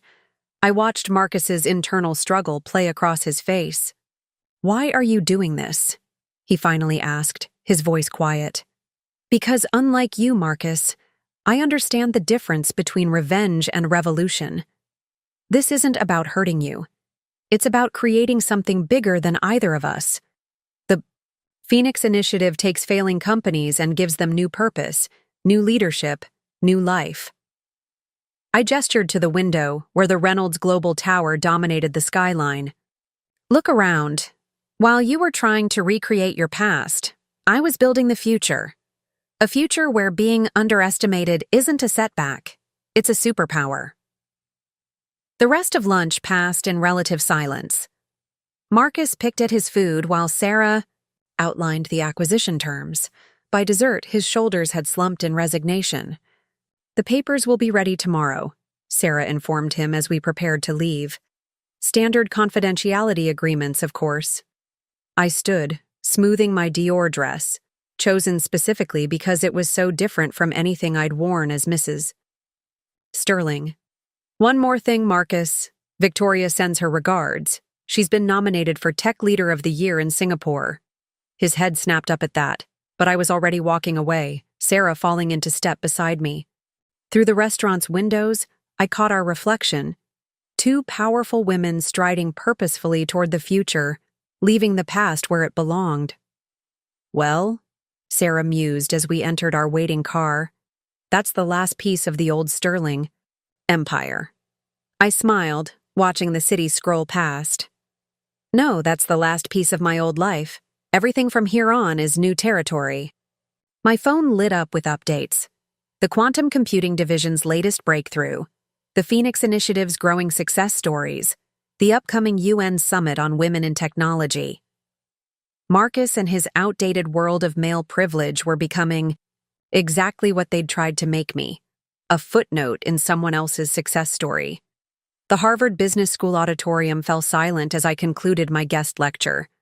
A sea of eager faces looked up at me, particularly from the female students, who made up nearly half the class, a stark contrast to when I'd sat in these same seats 20 years ago, one of only a handful of women in the room.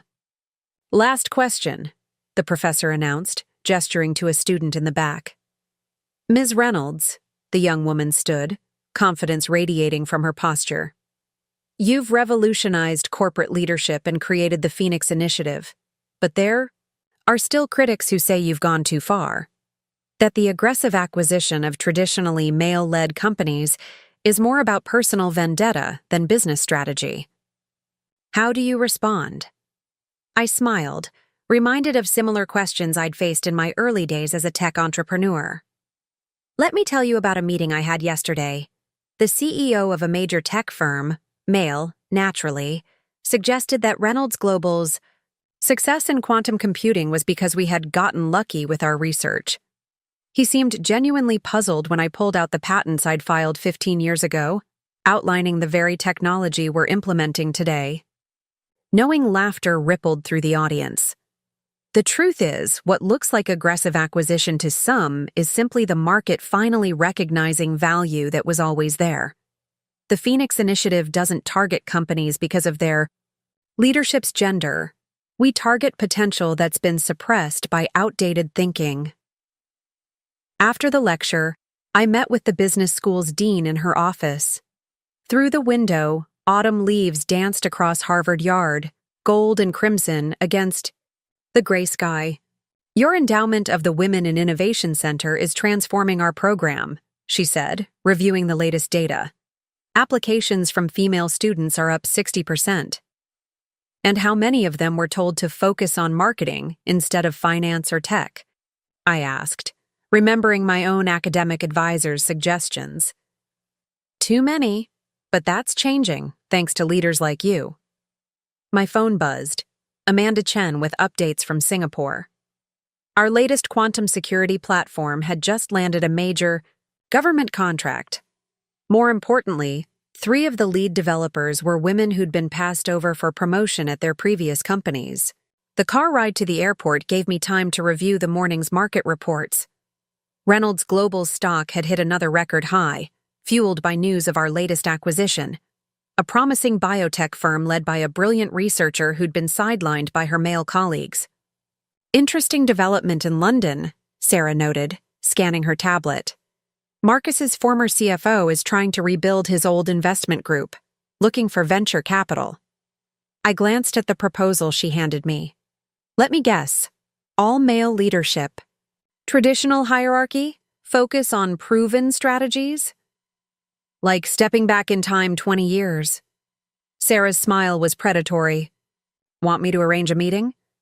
No need. I pulled up our acquisition criteria. Have the Phoenix team review them. If there's real potential buried under the old boy attitudes, we'll consider it. If not, I shrugged. The market has a way of dealing with dinosaurs. At 30,000 feet, over a dinner I barely tasted, I reviewed applications for the next round of Phoenix Initiative funding. Each proposal told a similar story. Brilliant minds held back by systemic barriers.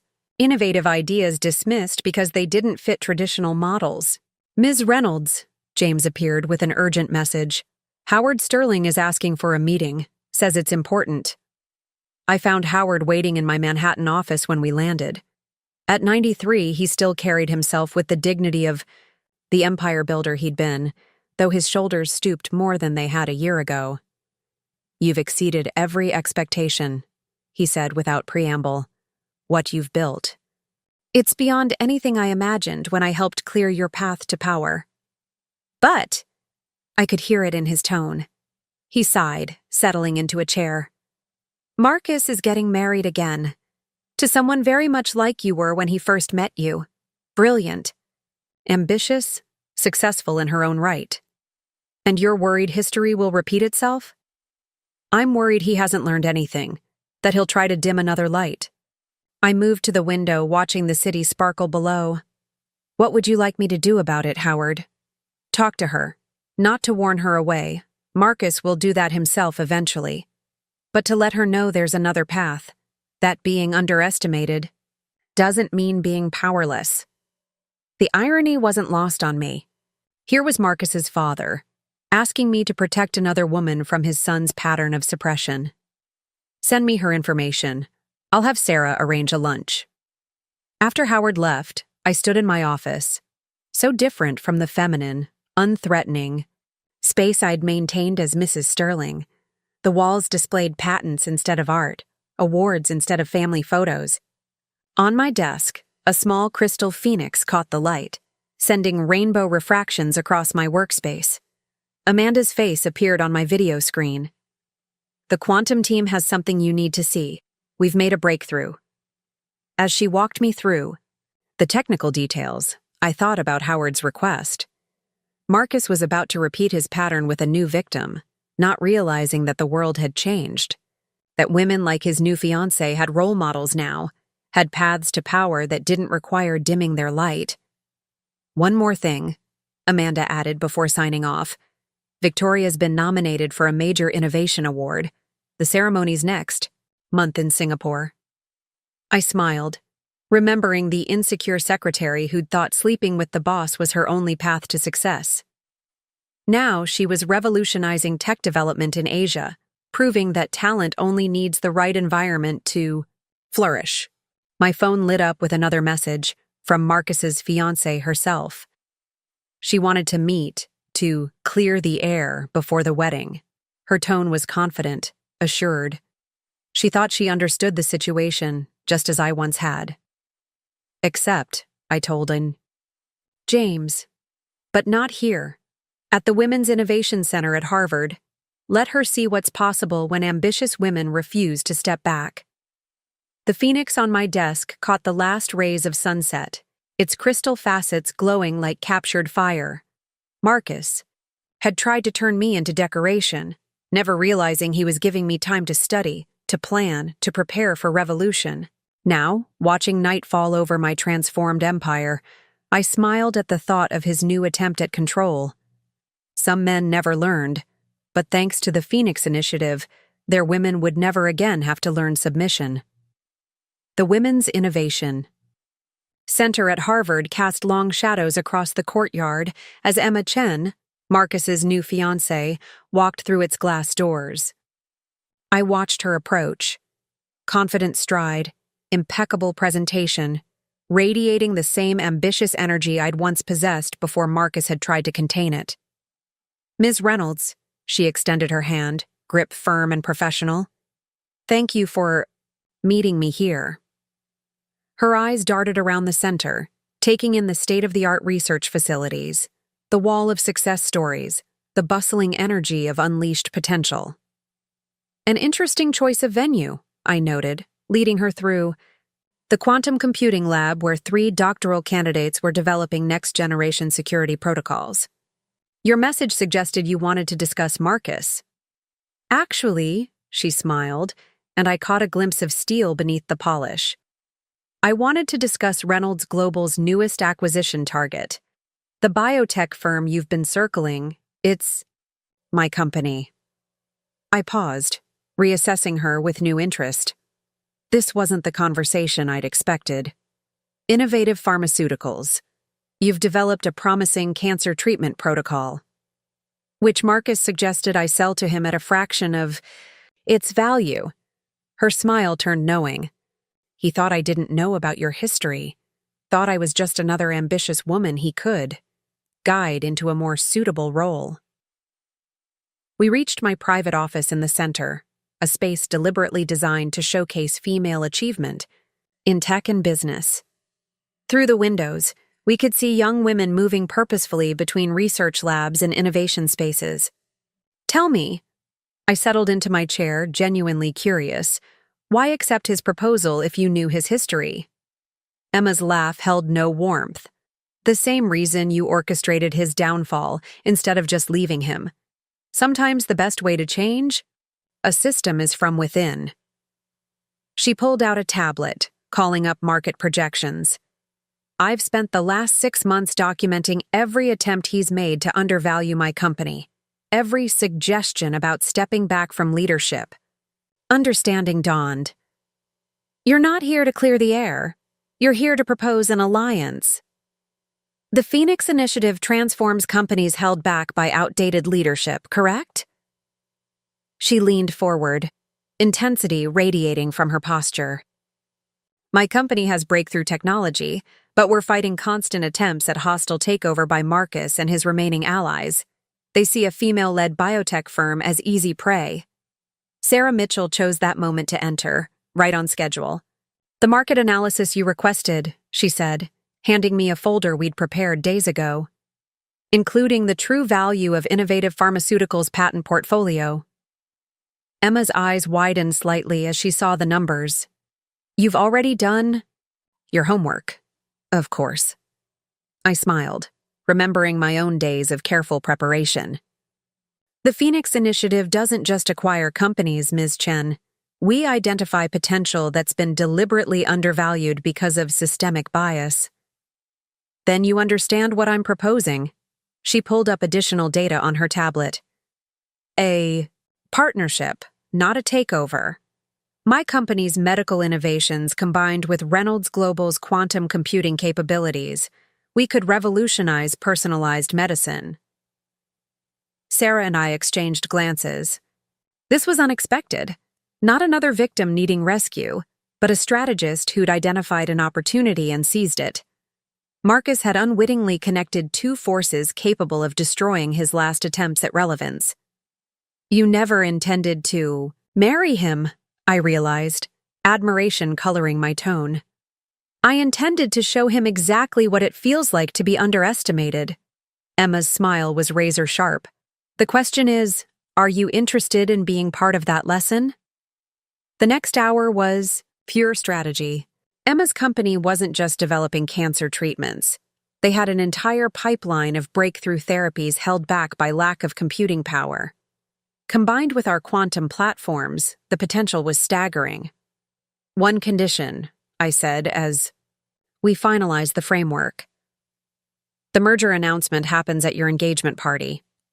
Emma's eyes sparkled with mischief. Marcus has already planned it. All his remaining business allies will be there.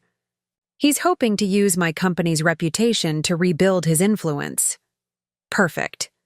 Sarah was already drafting the press release. Nothing like a room full of outdated thinking to witness the birth of something revolutionary. Later that evening, after Emma left with a signed preliminary agreement, I stood at the center's windows watching students work late into the night. Howard's message waited on my phone. I should have known you'd find each other. Two chess players who saw Marcus as the pawn he always was. My reply was simple. Some men never learn, but their women do. Amanda Chen's face appeared on my screen. Just saw the merger terms. Marcus is going to lose his mind when he realizes what's happening. That's not all he's going to lose. I forwarded her the complete strategy. His new fiancée isn't just refusing to step back from her career. She's about to help us revolutionize medical technology. Every investor he's courted will want in on this venture. And the engagement? Will end very publicly when Emma announces our partnership instead of their wedding date, in front of every business contact he has left. The quantum lab hummed with energy behind me. Young researchers pushing boundaries Marcus had never imagined could be moved.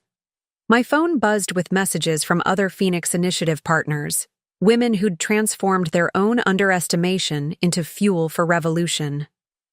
You know what the best part is? I told Amanda. Marcus still thinks he's the one in control, just like he did with me, just like he did with Victoria. He never learns that the women he tries to diminish are actually studying his weaknesses, planning his obsolescence. The sun set over Harvard Yard, painting the sky in shades of possibility. Soon, Marcus would realize that his attempt to add another trophy to his collection had instead created an alliance capable of transforming multiple industries, that the women he saw as decorative were actually architects of the future. And this time, I wouldn't just be watching his downfall. I'd be partnering with his chosen replacement to build something far greater than revenge. Something that would show every underestimated woman what was possible when brilliant minds refused to be dimmed. The plaza's grand ballroom glittered with New York's financial elite.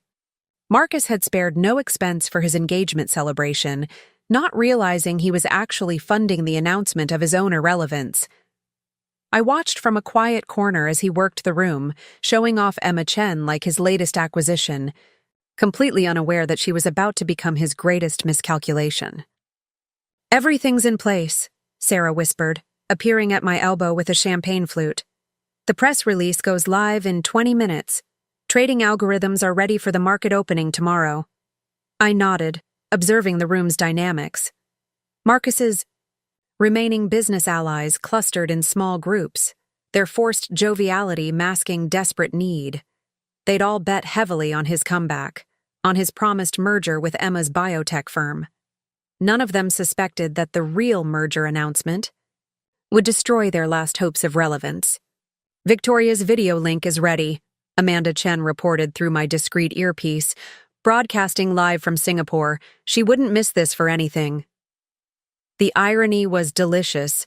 Marcus's former secretary, now a tech pioneer, watching his final humiliation from the other side of the world. But something felt off. Marcus was too confident, too relaxed for a man about to lose everything again. "Sarah," I murmured. "Double-check our security protocols. Something's not right." Before she could respond, Howard Sterling appeared beside us, his aged face tight with concern. "We have a problem. Marcus knows." My pulse quickened, but years of corporate warfare had taught me to keep my expression neutral. "How much?" "Enough. One of Emma's board members tipped him off about the merger talks. He's planning to expose her betrayal before she can make the announcement." I caught Emma's eye across the room. She was playing her role perfectly, laughing at Marcus's jokes, touching his arm at just the right moments, but I could see the i.e. tension in her shoulders. "Time to accelerate the timeline," I decided, sending a coded message to our team. The market might be closed, but news cycles never slept. Marcus clinked his glass, calling for attention.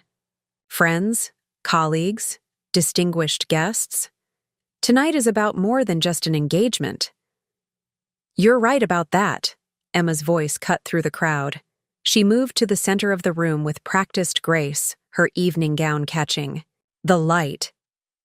"Tonight is about the future of innovation." Marcus's smile froze as the ballroom's screens came to life, displaying the Reynolds Global and Innovative Pharmaceuticals logos merging into one.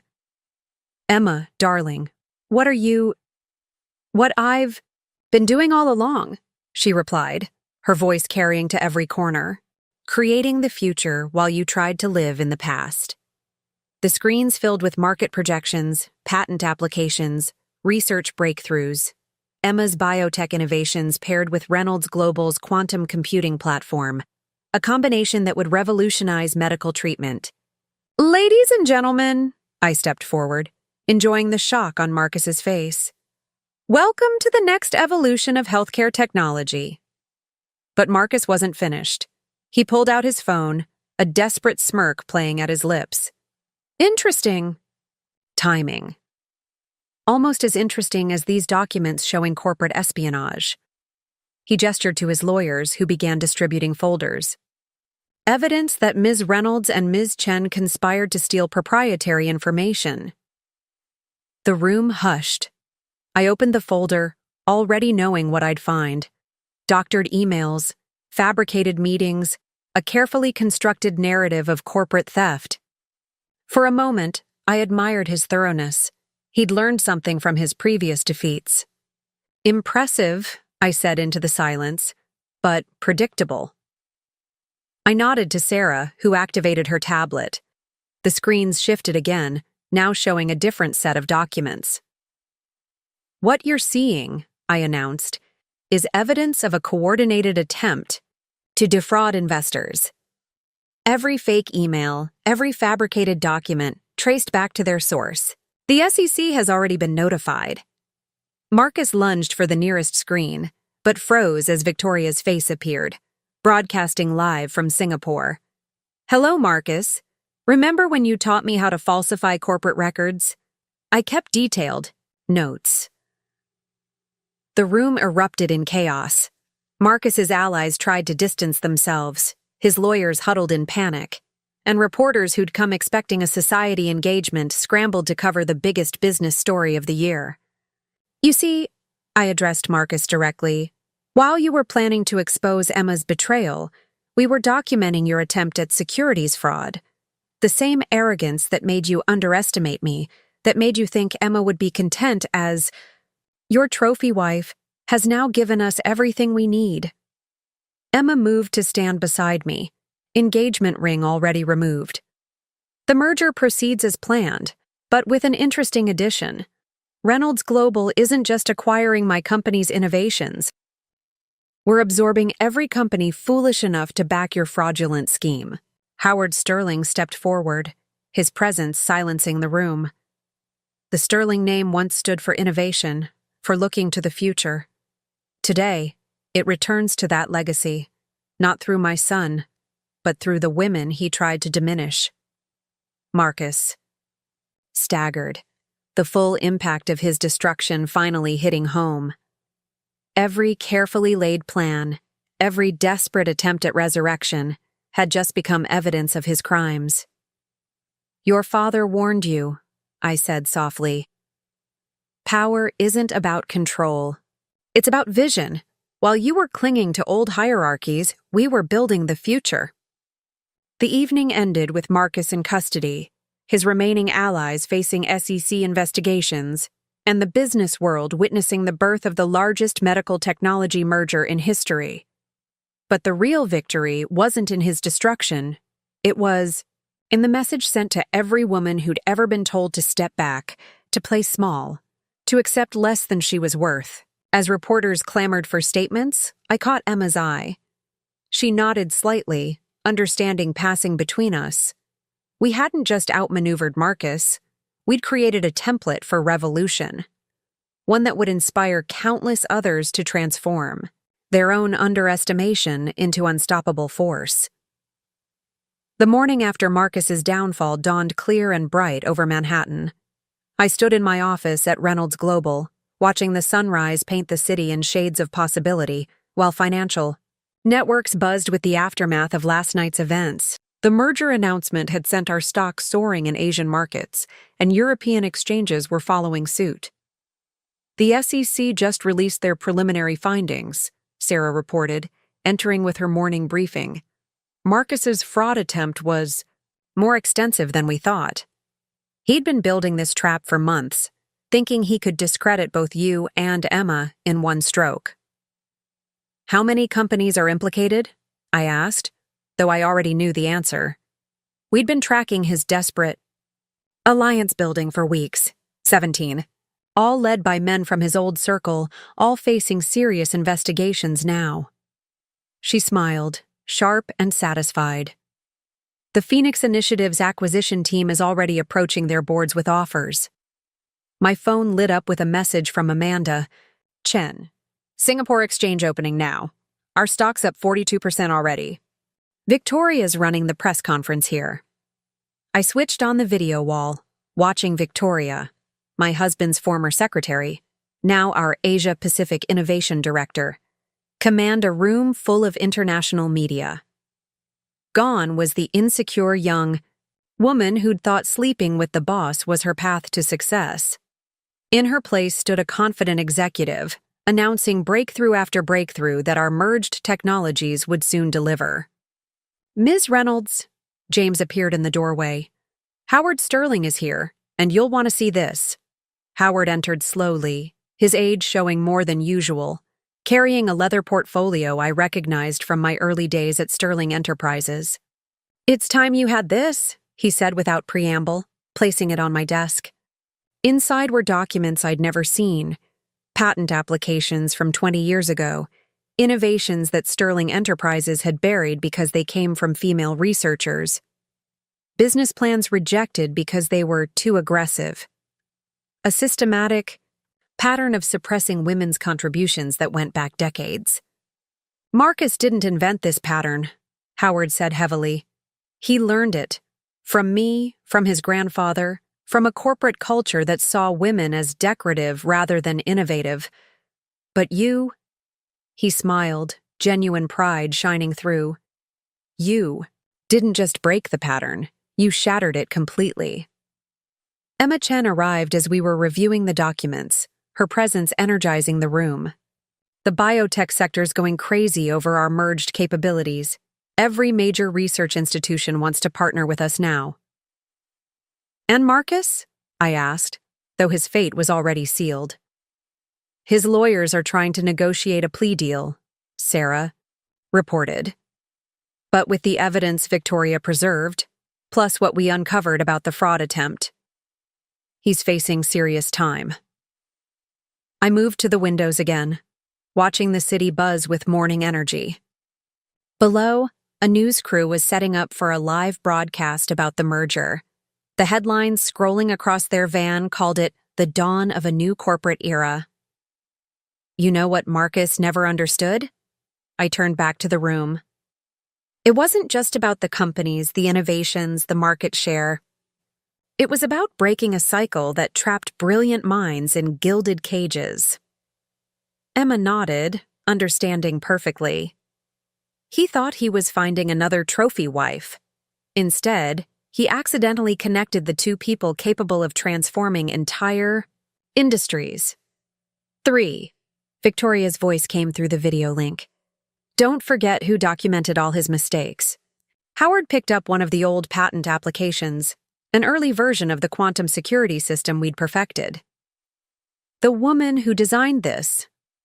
Marcus had her transferred to event planning when she wouldn't let him take credit for her work. Find her, I told Sarah.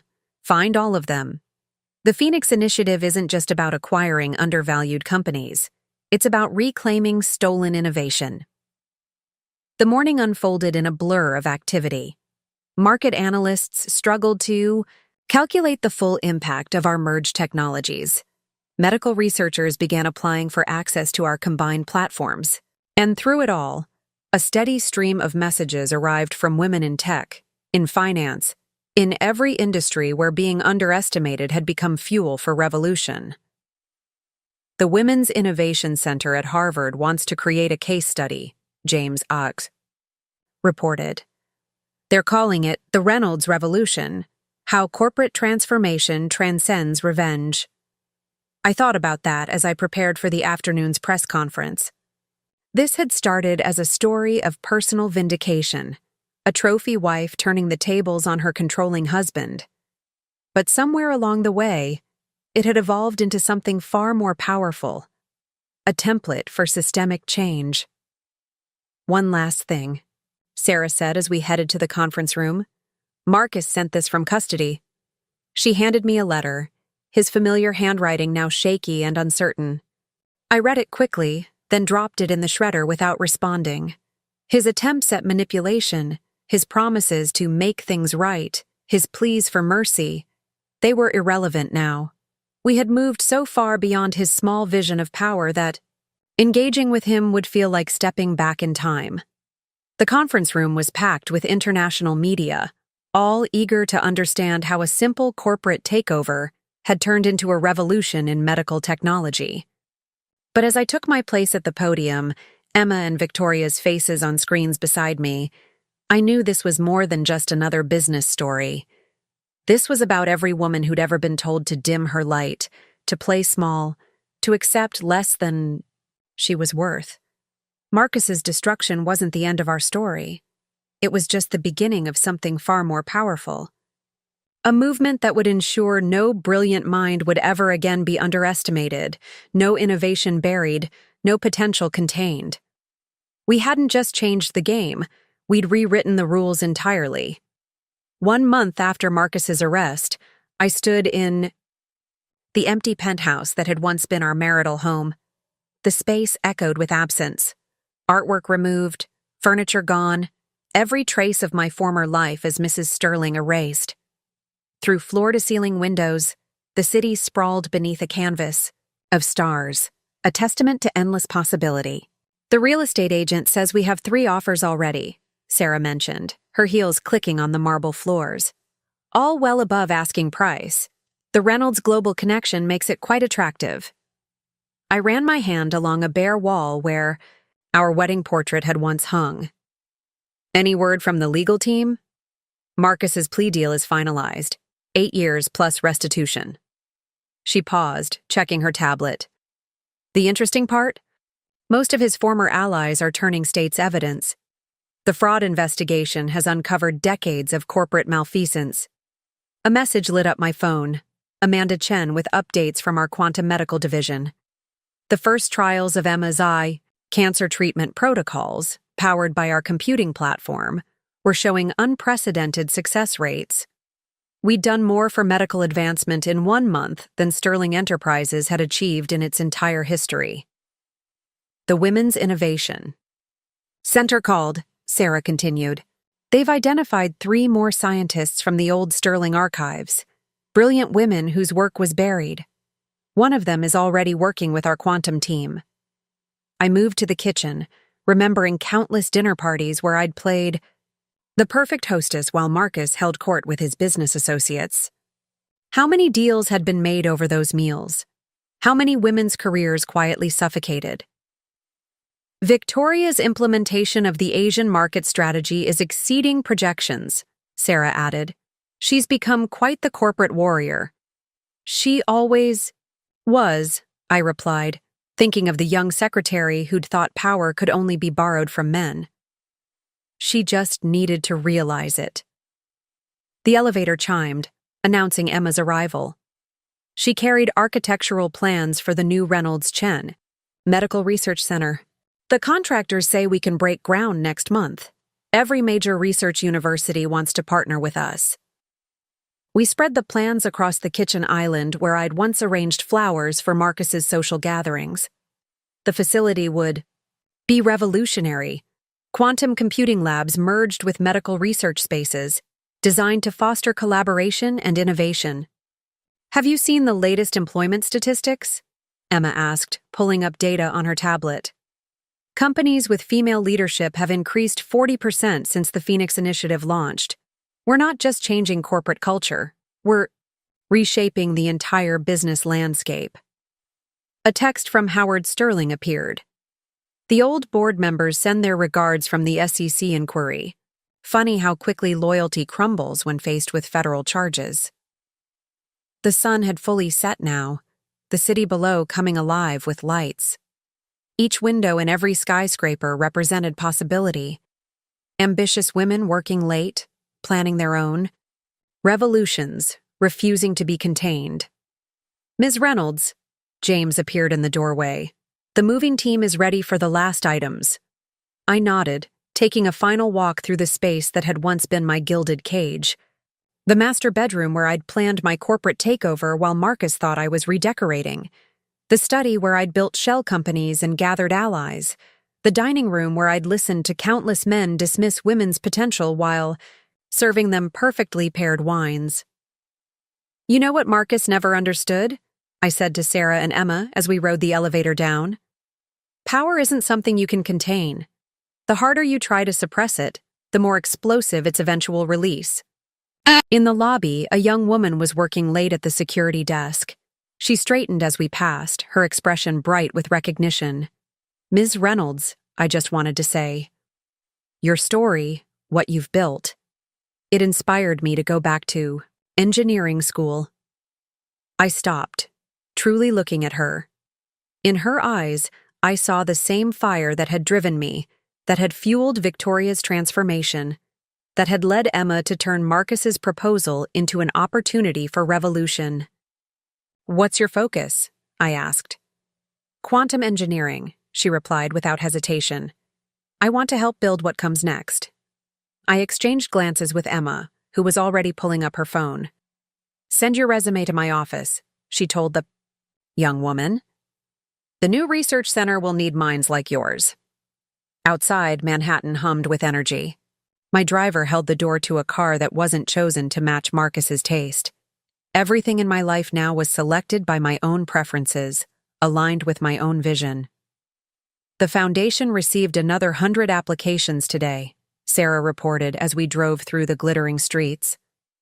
Women in tech, in finance, in every industry where talent has been overlooked. Fund them all, I decided. Every woman who's been told to dim her light needs to know there's another way. My phone buzzed with news alerts. Marcus's former CFO pleading guilty to fraud charges. Another Sterling Allies company facing federal investigation. The old power structure crumbling while something new and vibrant rose from its ashes. We passed the Reynolds Global Tower, its innovative architecture a stark contrast to the traditional corporate buildings around it. Like everything else we'd built, it pointed toward the future rather than clinging to the past. You know what this moment really is? I mused, watching the city scroll past. It's liberation. Not just from Marcus, not just from the old Sterling Empire, but from every structure designed to contain women's potential. Emma smiled, understanding perfectly. They thought they were caging us. Instead, they were giving us time to learn their weaknesses, to plan their obsolescence, to prepare for revolution. As we drove into the future we'd created, I thought of every woman who'd ever been told to be less, to want less, to accept less. Marcus's destruction wasn't just a personal victory. It was a beacon, showing others what was possible when brilliant minds refused to be diminished. The night stretched ahead, full of possibility. We weren't just free from the past. We were free to reshape the future entirely. The United Nations General Assembly fell silent as I concluded my address on technology and gender equality. The standing ovation that followed wasn't just for me. It was for every woman who'd ever been underestimated, every brilliant mind that had refused to be contained.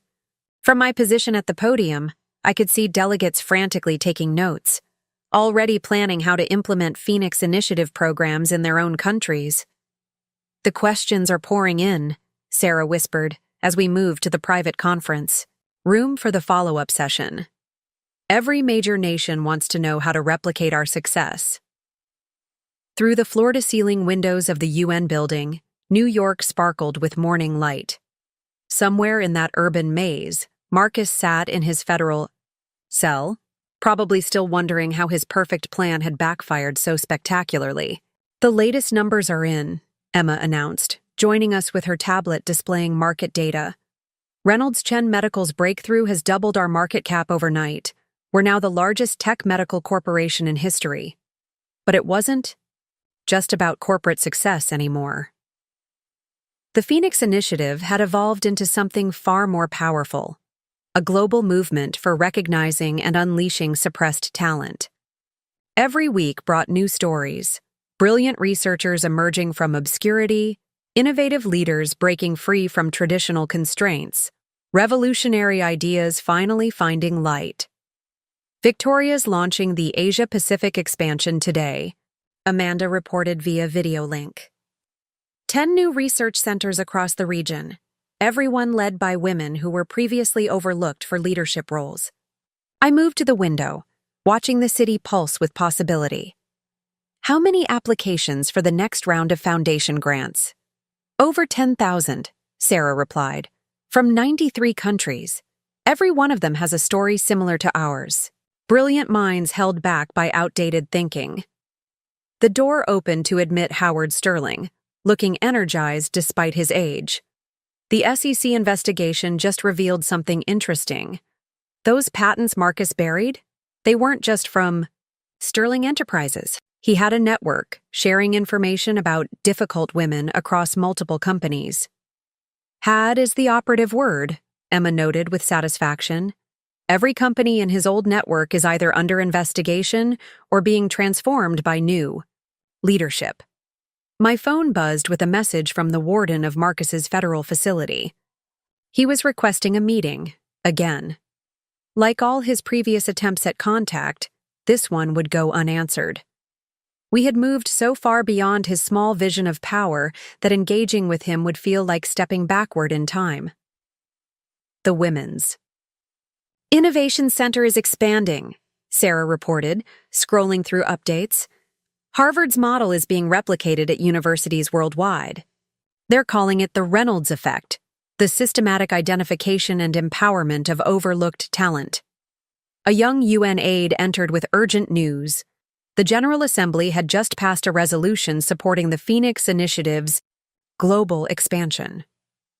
Countries were pledging billions to identify and support innovative women in their own territories.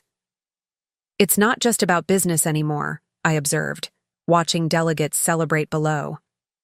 "We're changing the fundamental way power operates." Emma smiled, understanding perfectly. Marcus thought he was just controlling his wife. He never realized he was creating the template for his entire system's destruction.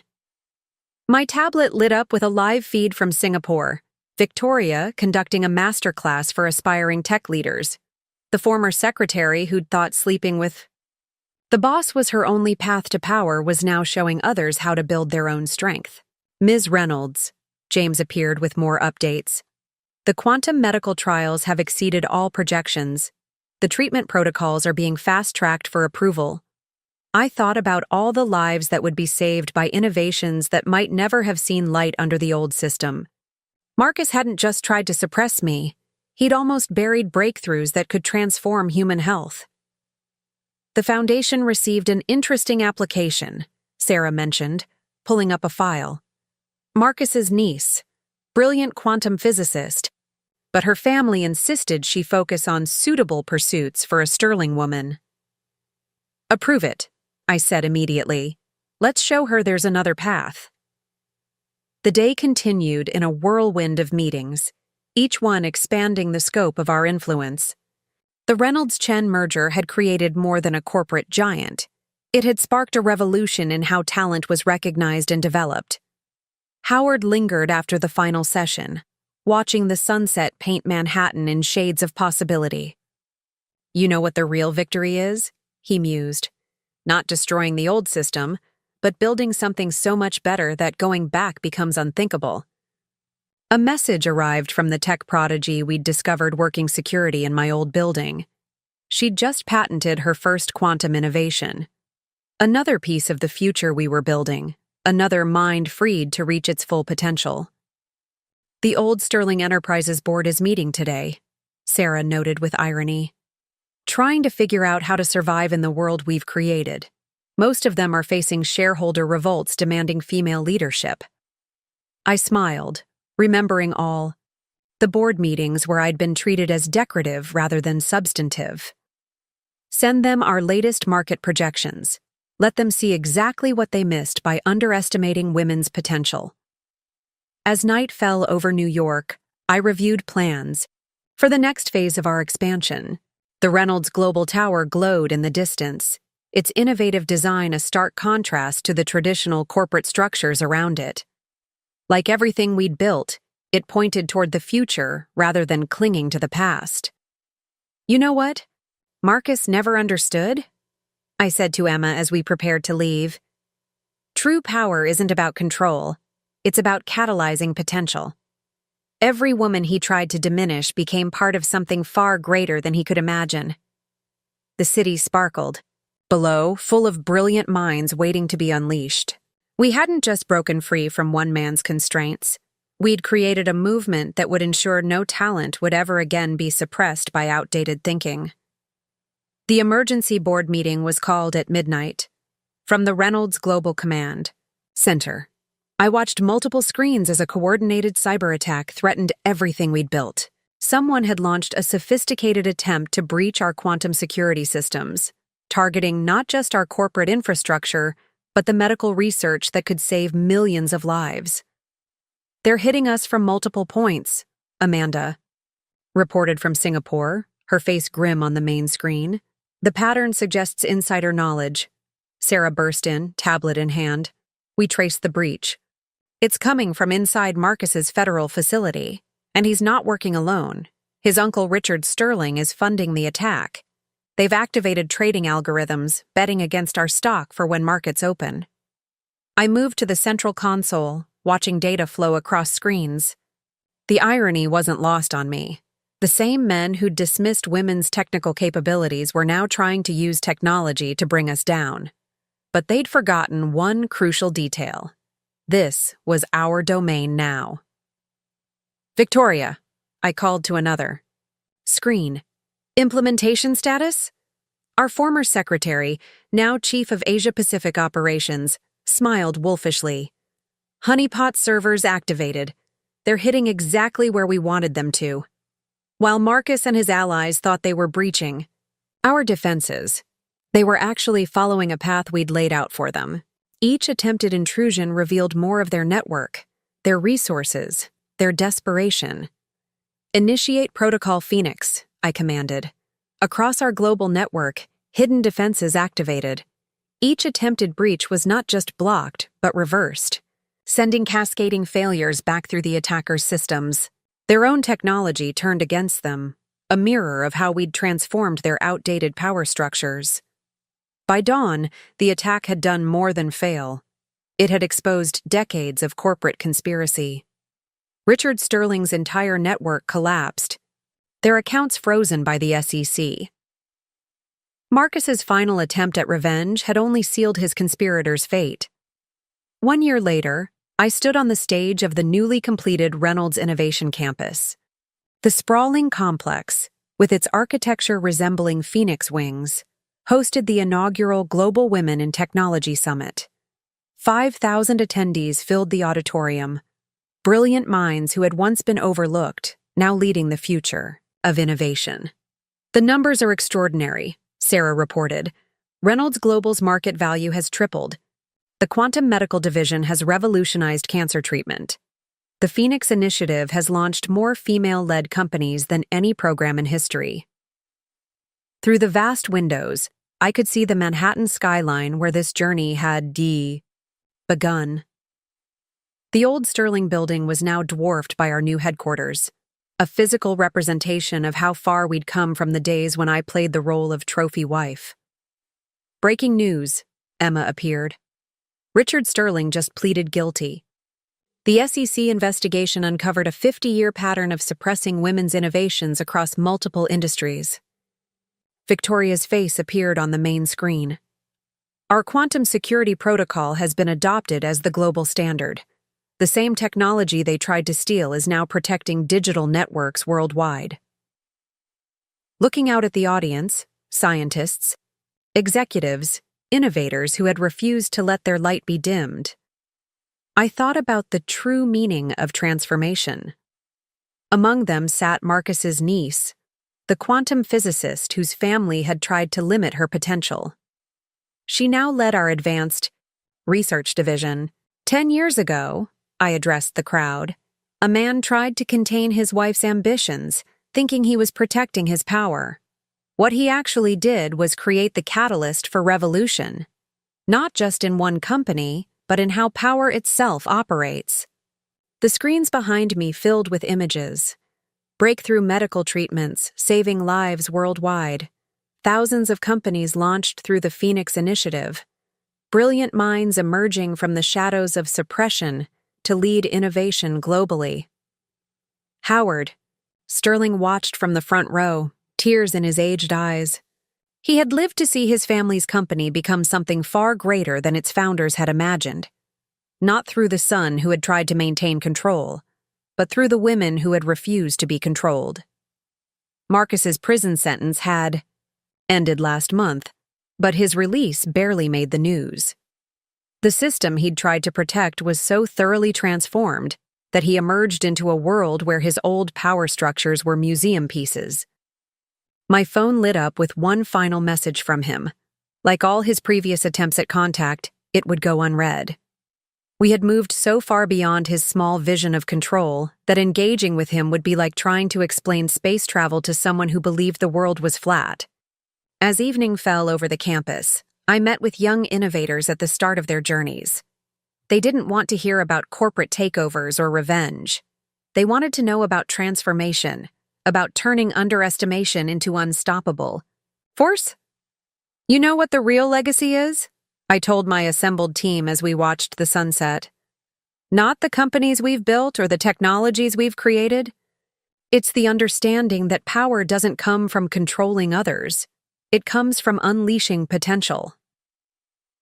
The night stretched ahead, limitless with possibility. We hadn't just changed who held power, we had changed what power meant, and that was a transformation that could never be undone.